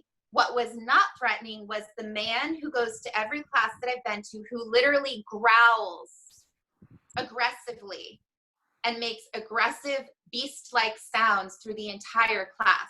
it was my feminine sounds that were so threatening that I was told that I was endangering everyone with my germs and that I should not be heard. I should not be heard breathing. So I was like, wow, this is intense. So I sat with it, connected. They said, it's an attack on the divine feminine. It is an absolute attack on the divine feminine sounds that are coming forward through the Magdalene voices that will obliterate the demons. The demons don't like it. And the woman that was running that class, and I'll just be honest, she is hosting demons. It is a snake den. And so they said, you're going to have to understand that when you're invited into a snake den to bring in certain codes. And when I was in the middle of class, what I was told was I started sensing was she was basically psychologically abusing us. The energy shifted. And this is just real stuff that's happening. So I'm going to speak to it. But, you know, this is going to start happening for everyone. You're shopping, you're doing whatever. If you feel all of a sudden the presence of demonic energy, stop and be like, what do I do? And what I was told was, call in Christ, invoke the presence of Christ, bring in the Christed grid. So there I am in downward dog, quietly in my own psychic being, calling in the Christed grid and connecting, you know, this is life. This is what we do. So that night she sent me an email because she knew that something had happened. And there's been many times I've been rejected from places or kicked out of bands or different things because I start claiming it, you know, start doing what I'm told to do. So we have to understand that if we are pushed out of a situation because we say no, because we say that we're sovereign, because we will not conform to the agenda, and that door closes, possibly it means your mission is complete there. Because now what's happened is I was delivered to an entirely new yoga studio. Yeah. They have no issue with me breathing or moaning. And in fact, I got to share this whole story with everyone. And it was very activating on another level. And it opened up a conversation. So what can we do? We can absolutely say, I do not consent to wearing this mask to be quieted. I do not consent to wearing this mask to be disconnected from my breath and my voice. I wear the bandana, and what I say is I am taking down the deep state, and I'm a galactic warrior, and that's what this bandana is. I'm undercover right now, so I'm playing dress up. I did Burning Man a lot, so I feel like I'm at Burning Man or something, you know? So I'm like, that's what I do, and it makes me feel a lot better. And also, when you do not have to be masked, I highly suggest that people start using their voices more than ever. If they're taking away your voice, then it means that is because something is happening to your voice. Whatever they're hijacking is usually exactly what's being activated. So to all of the women right now, oh, this goes so deep too, because it has to do with the fear of being heard, even the fear of allowing pleasure to be heard out of our voices.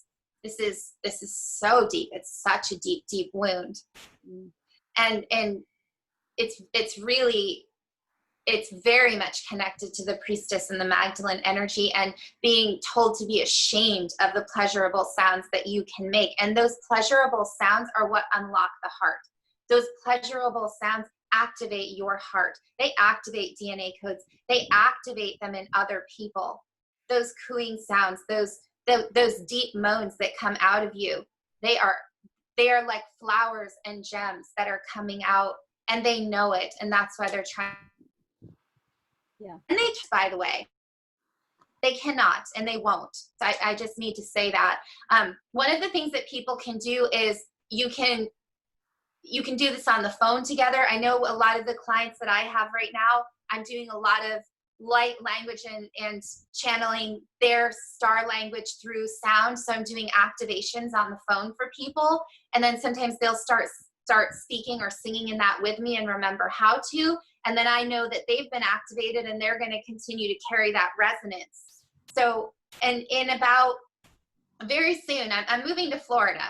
So I'm just sorry to go on here, but I'm going to start a monthly program where it's about specifically assisting everyone to open up their voices, because it is so important.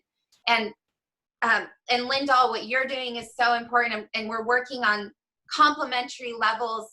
We've both worked with the more mental part of opening up the voice and the vocal technique, but then there's also this part of your returning to your astral sound, reclaiming your star language voice, reconnecting to the light language, to the light codes within you.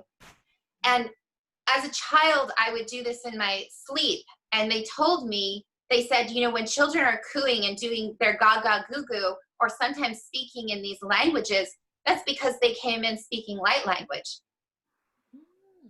That's why when we hear a child coo or a child doing their gaga gooing, it does something to us.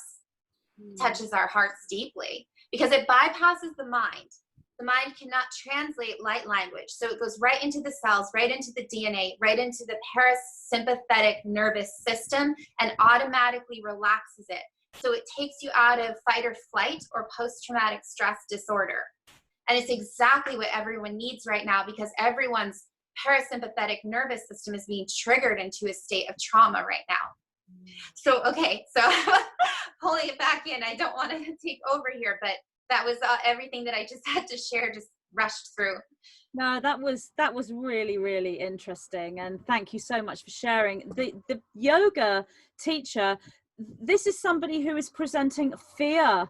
And I saw this when I went out for lunch yesterday with the staff as well. This fear of how do we cope in this world that is surrounded by infection, because they don't know what is happening. They don't know the truth of the situation. So, you know, their reality is falling around about them, and they're trying to sort of find some kind of cohesion, and they can't. So that's fear, but also an attack on the divine feminine energy, but also the fifth dimensional frequency, because as you said, making those sounds when you're in yoga, which is completely natural and normal, you're radiating, you're moving the breath through your body as you're doing yoga. So this is the birthing sound, the creative sounds, the sacred orgasm, if you will, everything that you said.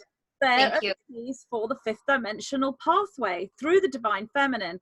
And it's fearful, because anyone who has shadow work to do, or demonic entities, or whichever word you want to use to explain that fear that's locked within them, that they're not able to flow the fear, they're holding it within them. So there's the lack of parasympathetic nervous system activation going on. That's the same thing as having demonic entities, because they can't flow that energy through them, so they're holding on to the fear. So your sounds that are birthing that fifth dimensional key code and the true divine feminine, they don't know what it is, but it's triggering in them more fear than they can cope with on a human level, and within these activations of fear, consciousness, or demonic entity. So that yoga class, you were meant to be there, because any star seed in that vibration of balance and awakening, you're going to be a catalyst, and you're going to be more a catalyst now in this time period than ever, because people need to be catalyzed into the awakening. So you were supposed to be in that yoga class for that session, but you were not supposed to stay there for you. Obviously, you have now moved on into a more harmonious vibration. So thank you for that. That's really, really interesting. And Lyndol, what would you say regarding your music, your sound, the way you work with your creativity, and how would you sort of bring in light language or DNA activation codes, or whatever words you use for that? How do you see your work as being part of that sort of ascension, awakening, activation? I know Nina uses the words light language. Where would you see that with your work?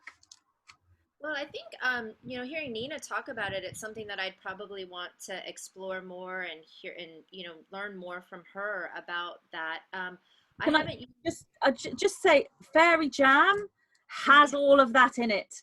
Okay. It's so powerfully abundant with light language and DNA activation. And I think, did you say that it was one of my videos that triggered you into creating Fairy Jam?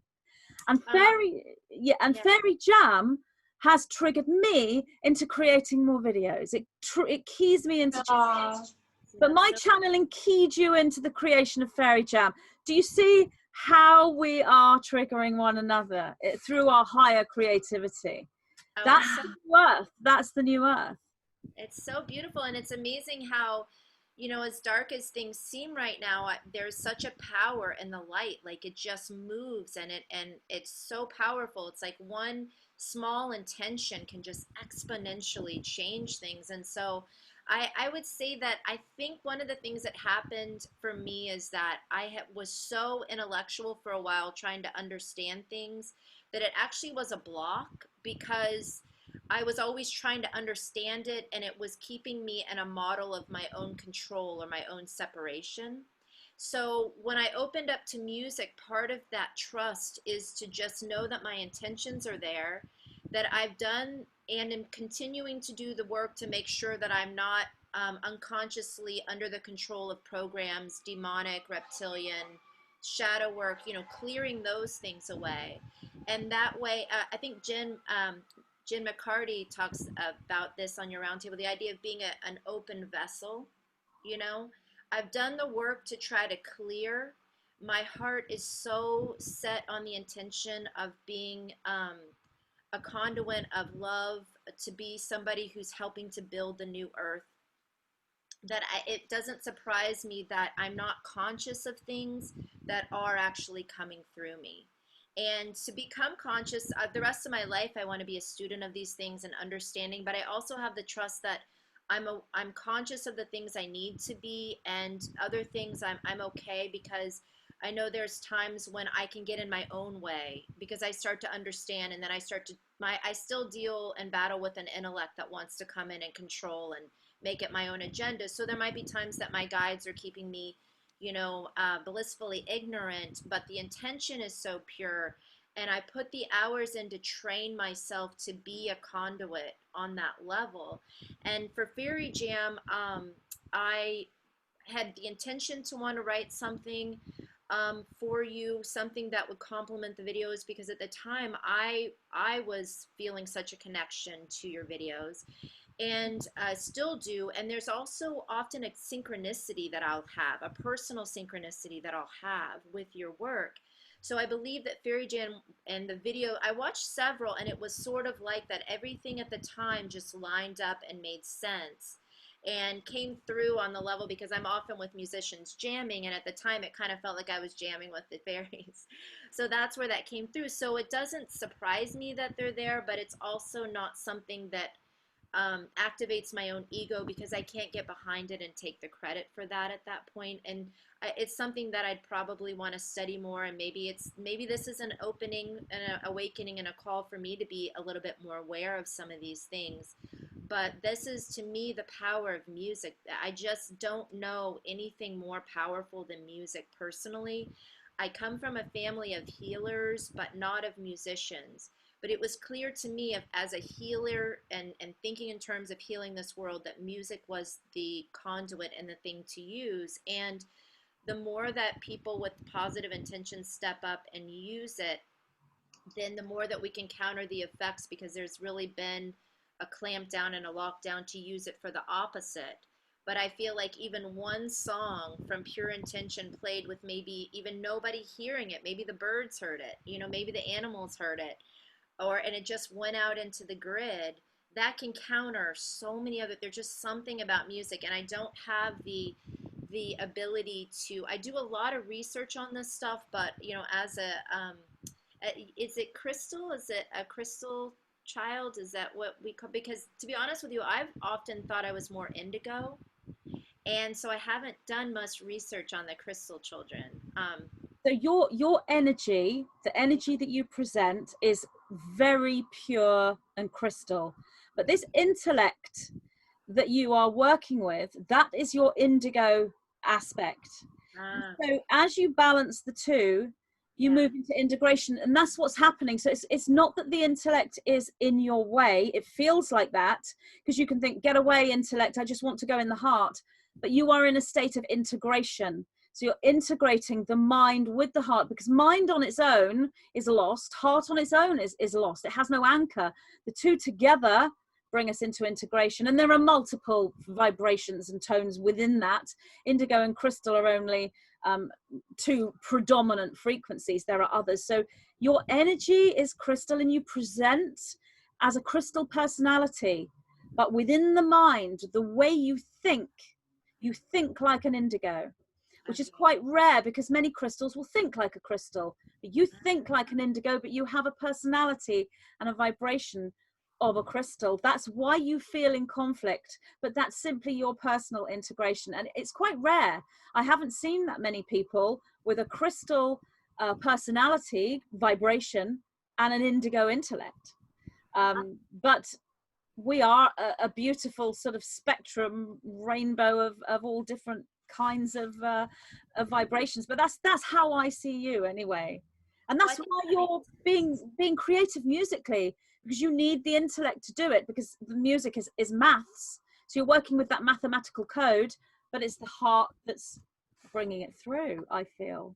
That's exactly right. And that's so interesting, because for me, this is a lifelong journey. So this, I think, the opportunity that's been presented with the crazy things going down the last, since March, is the opportunity to go even further into that integration. And me even being here speaking up, it's on your show, I so appreciate it, because I think, now is the time that I'm hearing from, so many people, you as well, just now is the time to step up and really do what we can and ignite each other and hold each other up. And it's not always music for people, and I also paint, and I also do other activities, but I do think there's something about being creative that can help us to further our awakening process, to take those next steps on our individual journey, wherever that is.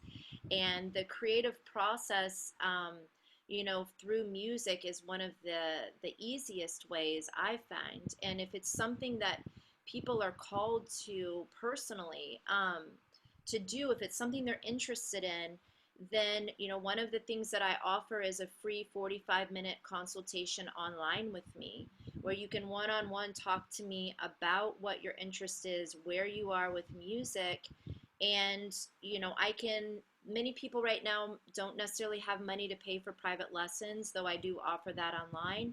But in this 45-minute free consultation, I can offer you other resources that are free to help you walk on that journey. Because one thing I found about music for me personally is I never regretted it. It's the one decision that I never regret, I never doubt. Anytime I sit down to the piano, whether it's 5 minutes or 2 hours, a performance, or something I do on my own, there's something about it that always restores me. And so I just want to put that invitation out there for other people, that if they feel a call for this, that now's the time. And if it's something else, now's the time, whatever it is. I'm being so validated today by you ladies that I'm right where I need to be.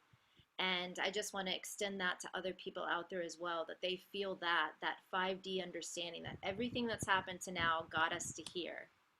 And that going forward is just, from my perspective, it's filled with the love and the light that we need to walk in peace on this earth and live in a way that many of us felt in the back of our minds in a vague memory, but our experiences have never validated.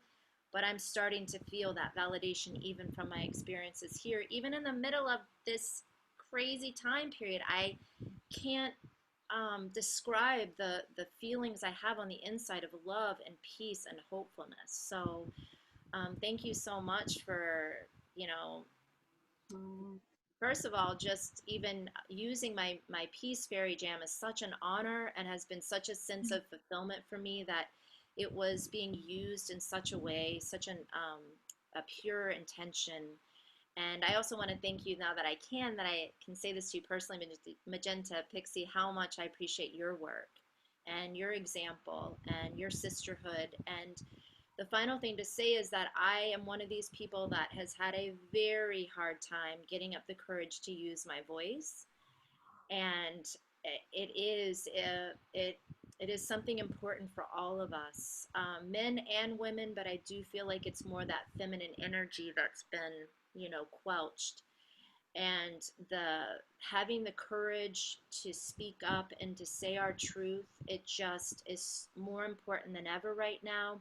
And it doesn't have to be an all at once thing. You can baby step into it, but whatever it is, start to walk that way, start to walk that direction, because I'm having an out of body experience as I'm hearing myself talking on here right now.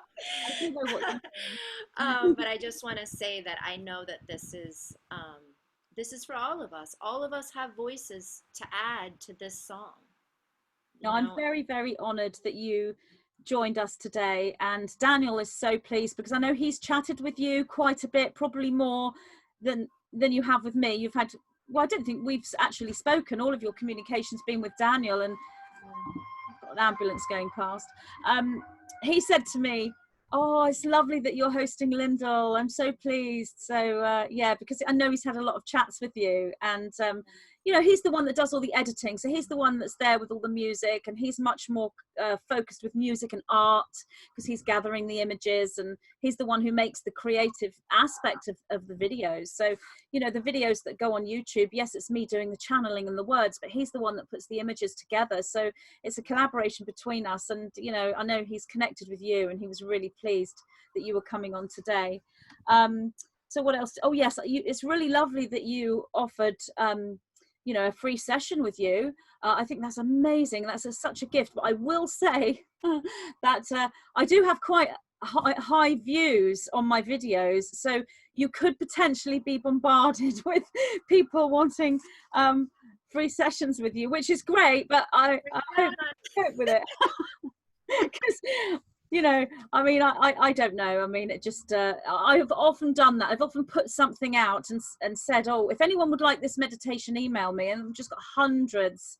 And I've had to say to Daniel, look, I've offered that meditation to whoever emails in. So he's had to sit there for 2 days, sending the meditation off. So, but that's what happens when there's a lot of people. If that happens, I will happily, I will happily figure out a way to deal with that. But I also have faith that the people that feel called to work with me, or, feel that I have something to offer, I'll just trust that will all work out. And you could do a group session anyway with several people at once if you get lots of people that want to talk to you.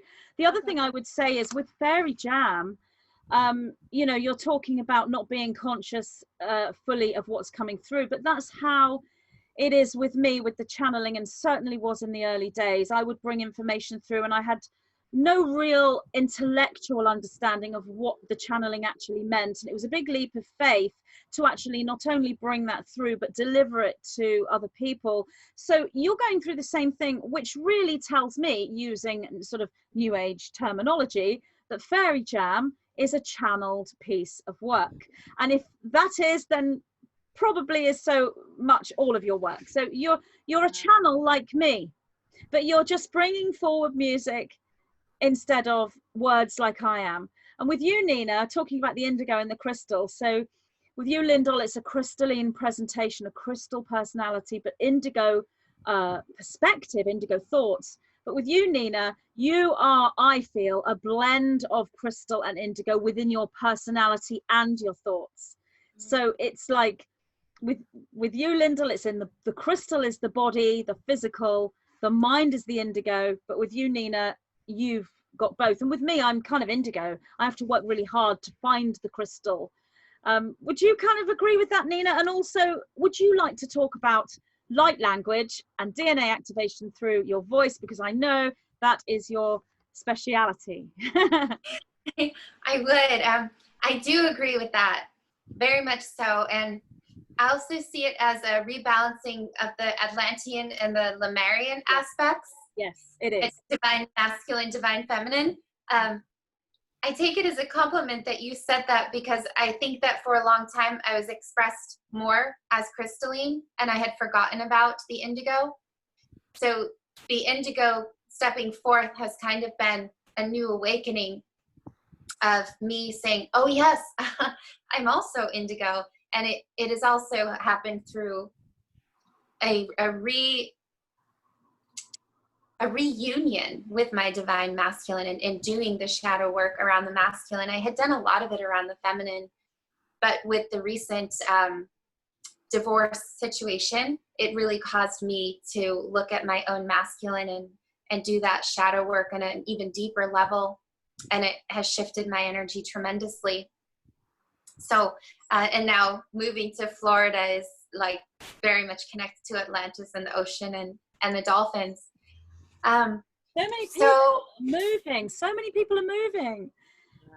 So many people are moving. So many people are doing this in relationships. And then there will be kind of this, like we're in quarantine, we're in spiritual quarantine and activation. And then I think there's going to be, okay, you two come together here and you go here and you go there. And there's like this amazing realignment happening in the collective orchestra. This is really how I'm seeing it. Okay, so with the light language, I feel that, so what's coming through is that there was a little boy that I met years ago, and he did not speak. He was mute. So his parents said to me, is there anything that you can do? And I just sat and looked at him. We were actually, I was around him physically. It was quite amazing because normally I work with people from a distance, but I happened to be near him. And I looked at him and I realized he was speaking to me psychically. And so I was like, oh, okay, he is not used to speaking non-psychically. He doesn't understand why he has to. I totally relate to that. I didn't really, that makes a lot of sense to me. So I started psychically speaking to him and was saying, okay, you're on planet Earth and you've come here, and here we actually speak in this language. And he was like, well, can I have a bridge? Because I don't understand. So they said, speak to him in light language. So I started speaking to him in light language, and his eyes got really big, and he looked at me and he was like, oh, you're like me. You know, from his mind, he was like, oh, it's safe here. You're like me.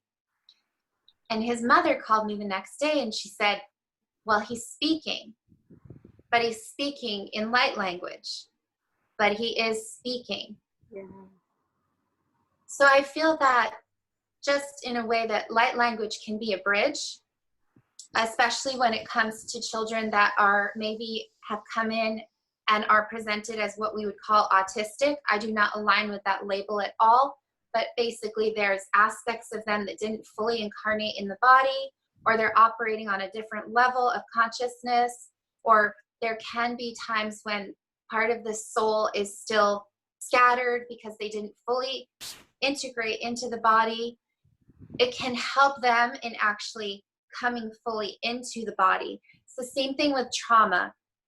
So if you have areas in your body that you've experienced a lot of trauma, just by singing or speaking to those areas, and let it begin with a coup, whatever comes naturally through you, because a lot of people say to me, well, I don't know how to speak light language like you, Nina. I don't know how you do what you do. It doesn't need to be complicated.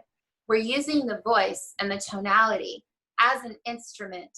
And when you do that, you are directing like a laser light beam. You're sort of doing surgery into the field around you, into your own energetic system, and also into those areas where you have stagnant energy, or the energy has become knotted up or disconnected.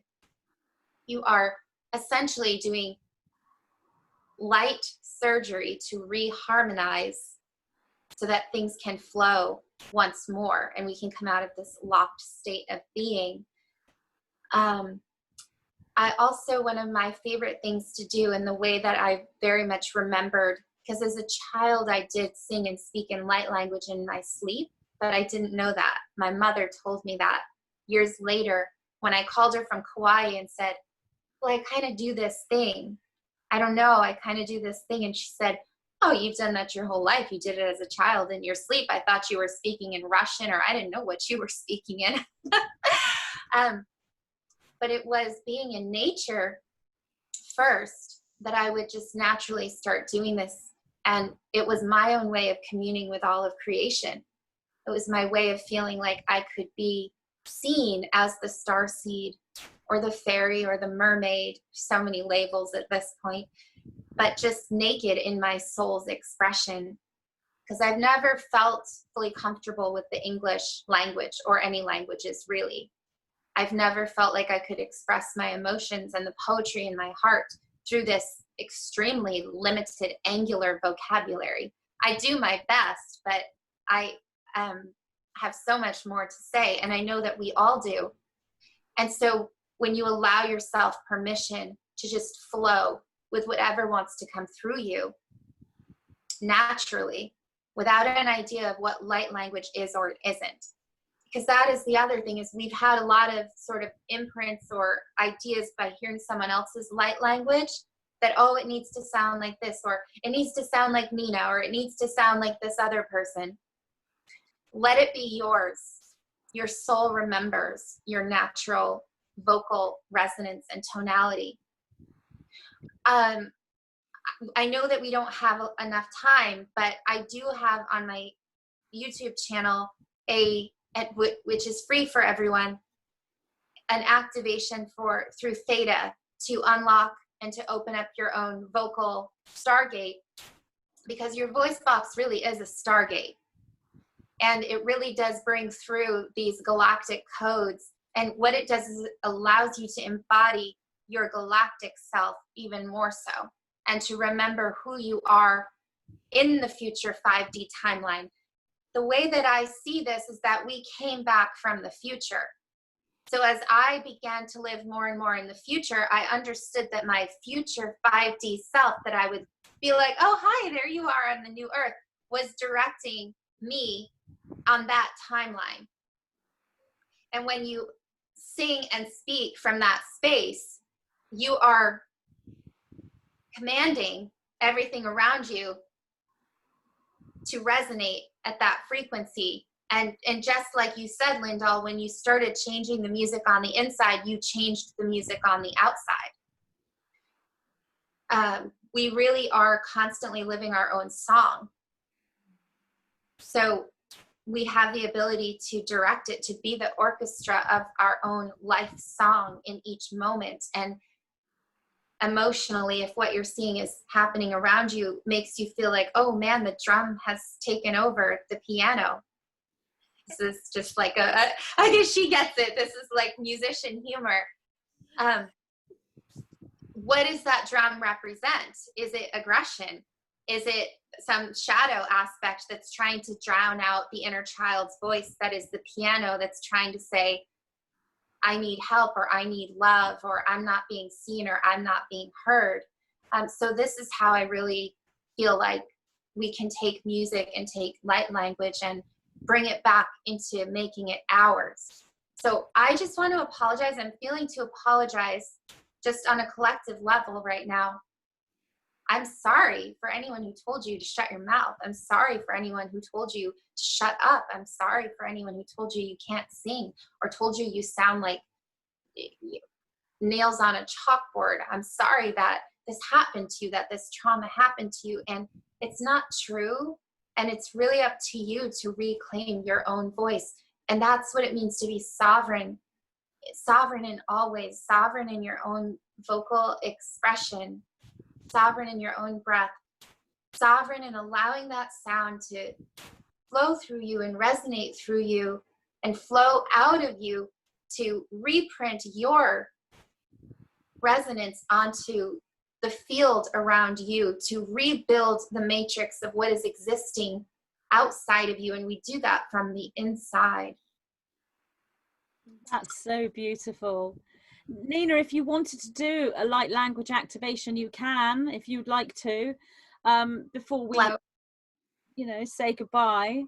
Lyndol, would you like to say anything more before we sort of end our really powerful and lovely session? I absolutely love this. I love this energy between the three of us, and this whole musical energy. I'm going to formally dedicate this chat between the three of us to my father, Brian McGuire. He would be so happy that I'm sat talking about music with you two. So I'm going to dedicate this video to him. So Lyndol, did you want to say anything more before we say goodbye? And if you want to do a light language activation, Nina, please do, but don't feel pressured. It's funny you should say about people telling you to shut up, telling you to be quiet, telling you not to sing. With me, it was stop daydreaming, stop looking out the window and get out of your imagination and focus on the real world. So I think the one thing that we did all the time as a child, whether it's singing or dancing or living in your imagination, that's because you knew what your life's purpose was supposed to be. You knew your mission intrinsically. I had to be in the imagination because it was practice for my role. And we were all prevented, and it makes us realize just how long this hijacking has gone on for. It's not just been since March 2020. This has been going on for years and years and years. It's just become far more intense. Yeah, Lyndol, is there anything else you'd like to say before we say goodbye and end our session? No, I just want to say thank you, ladies, so much. And I'm so excited. I feel like this talk has even opened me up and brought in a whole new level for me. And so I'm just excited for things to come. And I'm excited to, if Nina is up for the light activation, then is that what you say? Light code activation, is that right? Light language. You can say whatever you like to say. Yeah, I'm excited for this because I had some things I wanted to say, and then you started talking about the, imprinting around you, and I just felt myself start to go in already, starting to feel something already. So, yeah, I'm just excited to end with that, and just want to thank you so much again, Magenta, for having us. Thank you, Lyndol, for joining us. It's been a real honor. I think light language or language of light is a wide spectrum of different ways of expressing, because language of light to me is more to do with the way that the brain works regarding archetype and metaphor and using symbol. So that's language of light. That's the flame letter dictionary, if you will, or library. But light language is also toning and sound and art. It's there. It's, we could have a whole session talking about art. I know a few amazing artists using color and visual. So it's also connected. So yes, light language would encompass many different expressions. And some people would simply see symbol or speak in, like you did as a child, Nina. And I'm pretty sure I used to do something similar. I'd line up all my dolls and start speaking to them in what I thought was a made-up foreign language. And I know that children do that, but it is about expression and creativity. So, but yes, I'm so pleased you joined us, Lyndol. It's been amazing, and you've been such a beautiful energy to have, that crystalline light that you've got. And, I honor you as an absolute genius because, like I said, Fairy Jam is my favorite backing track out of all my videos. And I've got, I don't know, 400 odd videos, I'm not sure, but it's my favorite and it's beautiful. It's like it's alive, and it touches my heart when I listen to it in a way that very few music has ever done that to me. My father singing, and maybe the odd 80s tune that I was banging out to when I was a kid, but actual inspiration that opens my heart in that way. Fairy Jam is, at the top of the list. It's just stunning. I can't even explain or put into words exactly what is within Fairy Jam, but what I'm getting from the 9 is the activations within there are beyond what I can see. Magenta is not fully aware or cannot explain what's in there. So I don't think you fully know exactly what you're doing when you bring the music through. I don't know, maybe Nina has more of an insight than either of us with that. I'm so humbled, but yes, thank you. I'll send you, Nina, when we finish, I'll send you one of the videos with Fairy Jam in. And what I love about it is my voice mingling with Fairy Jam. It complements, and it just does something. Fairy Jam as a track is enhanced. My voice, I feel, and the codes within my voice are amplified through Fairy Jam.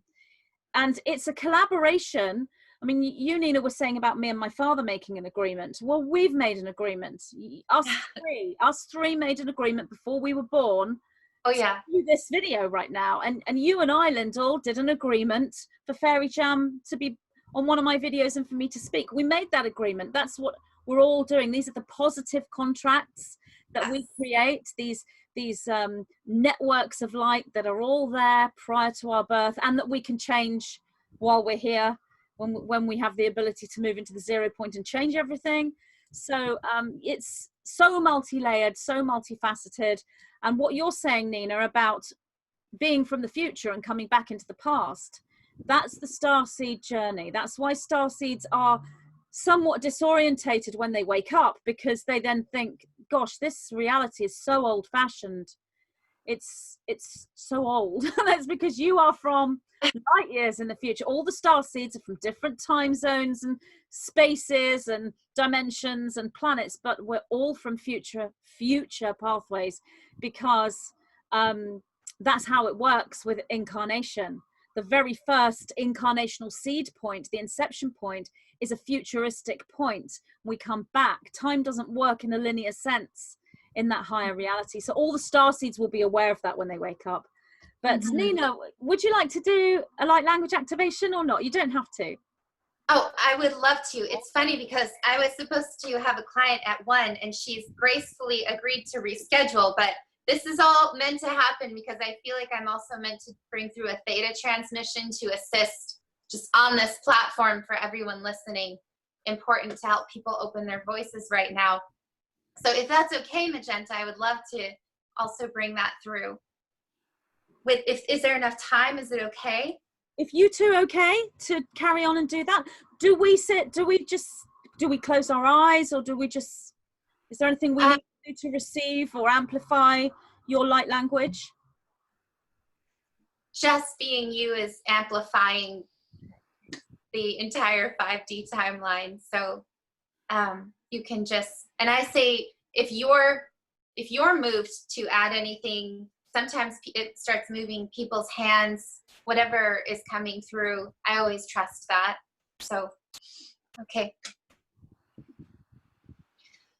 So I'm seeing the entire collective of the grid in which all of these beautiful voices are locked in these boxes, and they're like cages. And it is the representation of the caged voice, the caged bird song for the star seeds and the angels and the children of light. It's also very connected to the inner child who was told to shut up or told that they cannot sing. Also seeing the lifetimes in which we have been muzzled, or our voices have been used to further certain agendas, or our voices have been harvested off of. I'm seeing all of the astral altars open, and also the cages, and all of the benevolent angels are coming in right now. The Galactic Federation is coming in right now. All Pleiadians are joining us, and the Hathors are joining us. And we are saying, and you can say out loud, we do not consent to this hijacking any longer of our voices or of our breath. We do not consent to being muzzled, and we do not consent to being told to shut up. We do not consent to being told we cannot make pleasurable sounds or speak or sing in light language. We do not consent to the attempt to hijack our memory of our vocal golden key, which is connected to that golden meme of the heart song of all of creation. And so for everyone listening to this right now, all you need to do is just say yes and give your willingness to receive this contract breaking. So we're going to do this through theta healing. So creator of all that is, it is commanded that all who have these contracts that they made due to the pain or the tremendous harm or the terror from having their voice be attacked, and the fear of speaking the truth, the fear of their soul's resonance penetrating out into the field around them, all of the lifetimes that they were prosecuted, persecuted, the tremendous trauma contained around this, and also in the inner child in this lifetime specifically, it is commanded, creator, that all of these contracts be broken, all of these astral altars be broken. It is commanded that all of these cages in which these voices, these beautiful voices, are caged, that these cages be broken. The walls of these cages around the voice, I'm seeing choke collars, that these choke collars be broken, that these locks around the vocal resonance box be broken, and that the muzzles be broken. I'm also seeing lips being stapled together or sewn together, like the mouths are sewn together and you can't open your mouth and you can't speak your truth. It is commanded that these threads be broken throughout all directions of time and space, and past, present, future, and in all languages. And it is commanded, creator, that all of this be pulled from the collective and from all who agree and give consent, pulled from all levels, pulled from them on the ancestral level, and resolved and restored into the historic level. All soul pieces and soul fragments due to these traumas or these experiences be washed and cleansed in the grace and the waters of the creator, and they be returned to all of these beings and into the collective at this time. It's commanded that all of this becomes unfrozen, awakening now and realigning in the best and highest way, and allowing the voice to be heard freely once more. It is commanded, creator, that all of this happens with grace and ease and without crisis for all. Pulled from their cells, their genetics, their DNA, the emotional, spiritual, physical, astral body, all levels. It's commanded that they feel safe living without all of these contracts, all of these psychic weapons, all of these cages and all of these walls. That all of this be pulled now from all giving their consent, pulled in the best and highest way, for the best and highest, with grace and ease and without crisis. All of this be sent directly to the light of the creator of all that is, as well as all programs and beliefs I can't sing. It's scary to open my voice. It's scary to be musically expressive. I can't remember my light language. Light language is demonic. All these lies, creator, all these false lies, as well as any and all other beliefs and programs, including all the trauma, the tremendous trauma around the disconnection from the voice. Pulling all of this now, creator. Sending all of this to the light, the creator of all that is, never, ever to return, forever and ever. Thank you, creator. It is done, it is done. Yes, now in this moment, thank you, creator. Creator, show me.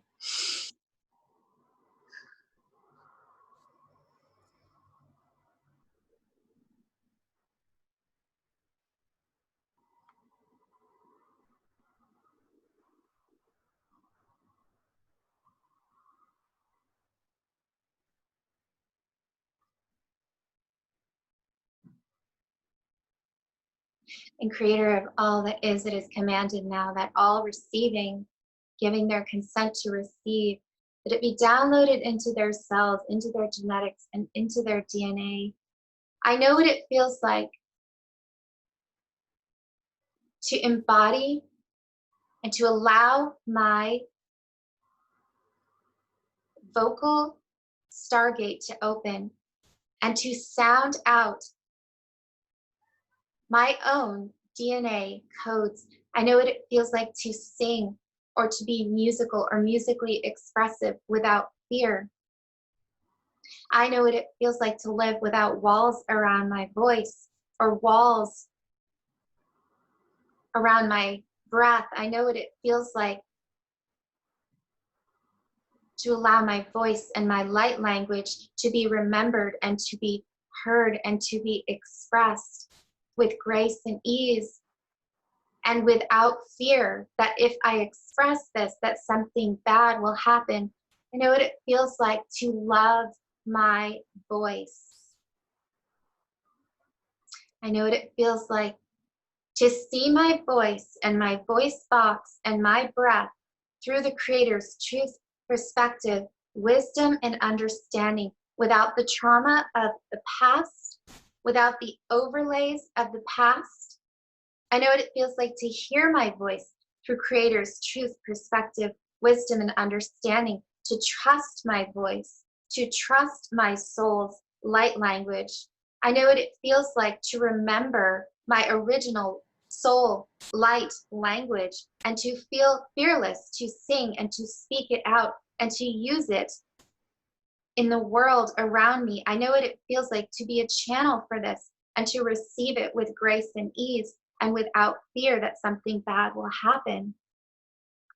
It's safe for me, and I know what it feels like to be reconnected to my heart song in my body and to allow my heart song to be expressed through my voice as connecting to the entire Heartsong golden meme of creation. I am impervious to evil attacking me. I am impervious to evil in all ways, and I am impervious to evil directed at my voice or directed at my breath, directed at my vocal stargate. I know what it feels like to live with an open voice and to live with an open voice and to live with open audio receptors to hear the music of 5D and beyond, and to express this through my voice or through my hands as I create sound, light languaging through music, through my movements, through dance. I know what it feels like to see and to remember frequency and light and the power of frequency and light. I know how to see myself in this way. I know how to open up my eyes to be able to read through and to see with Creator's eyes as I see light translated around me into form and to see through the 3D matrix and into the 5D matrix. It's safe for me to have and to use my spiritual sight, my spiritual voice, my spiritual breath. I know what it feels like to feel safe to remember and to express this without fear. It is commanded, Creator, that all of this be downloaded into all listening at this time. Their consent of the yes into their cells, their genetics, and their DNA. That their specific master soul key code of their vocal resonance be reactivated throughout all directions of time and space, past, present, future, and in all languages. Thank you, Creator, with grace and ease for the best and highest, and in the best and highest way always. Thank you, Creator. It is done, it is done, it is done. Creator, show me.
We reclaim our voices as galactic beings connected to the heart song of all of creation.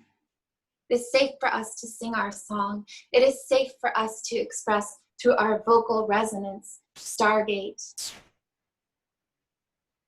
We reclaim our master vocal key codes in connection to the one heart song of all of creation.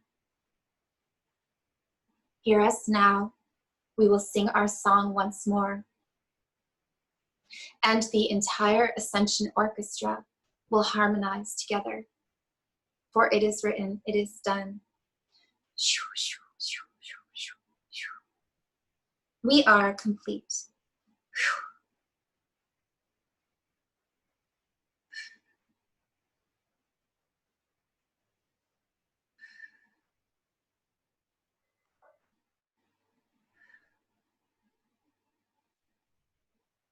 Oh, thank you so much, Nina. Gosh, that was amazing. Changed the energy so much, and wow, I don't have any words for once. Lyndol, have you got any comments about that?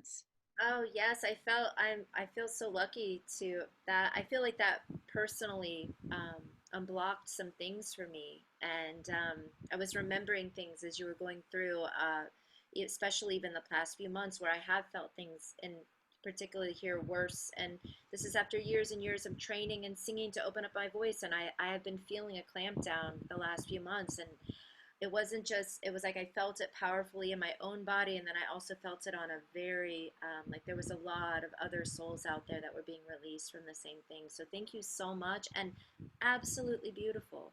Just, I mean, just beautiful. So thank you. Yeah, thank you so much, Nina. You're just so powerful, and I feel like I've been in meditation for hours when I've just been sat here listening to you. But if you have a link to your theta healing that you're offering for people, let me have it so I can put it in the description box so people can access that. Well, I hope everybody listening, watching has enjoyed our chat today. I hope they enjoyed your beautiful light language as well.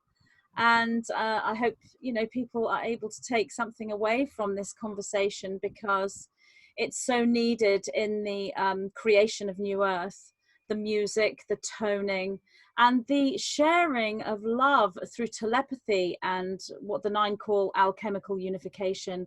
We're able to unify with one another, and to be able to watch someone sing, make sounds, dance, move with no judgment whatsoever, just openly supporting them in whatever they want to do. That is the world that we need to create, where we honor one another within all forms of creativity. So thank you so much, Lyndol. Thank you so much, Nina, for joining me today. Please stay on. I'll stop recording. We'll say goodbye, but please stay on and we can have a quick chat after I stop recording. But thank you both, and thank you everyone for joining us and watching and listening today. And we'll be back with more videos, more to come. Bye everyone.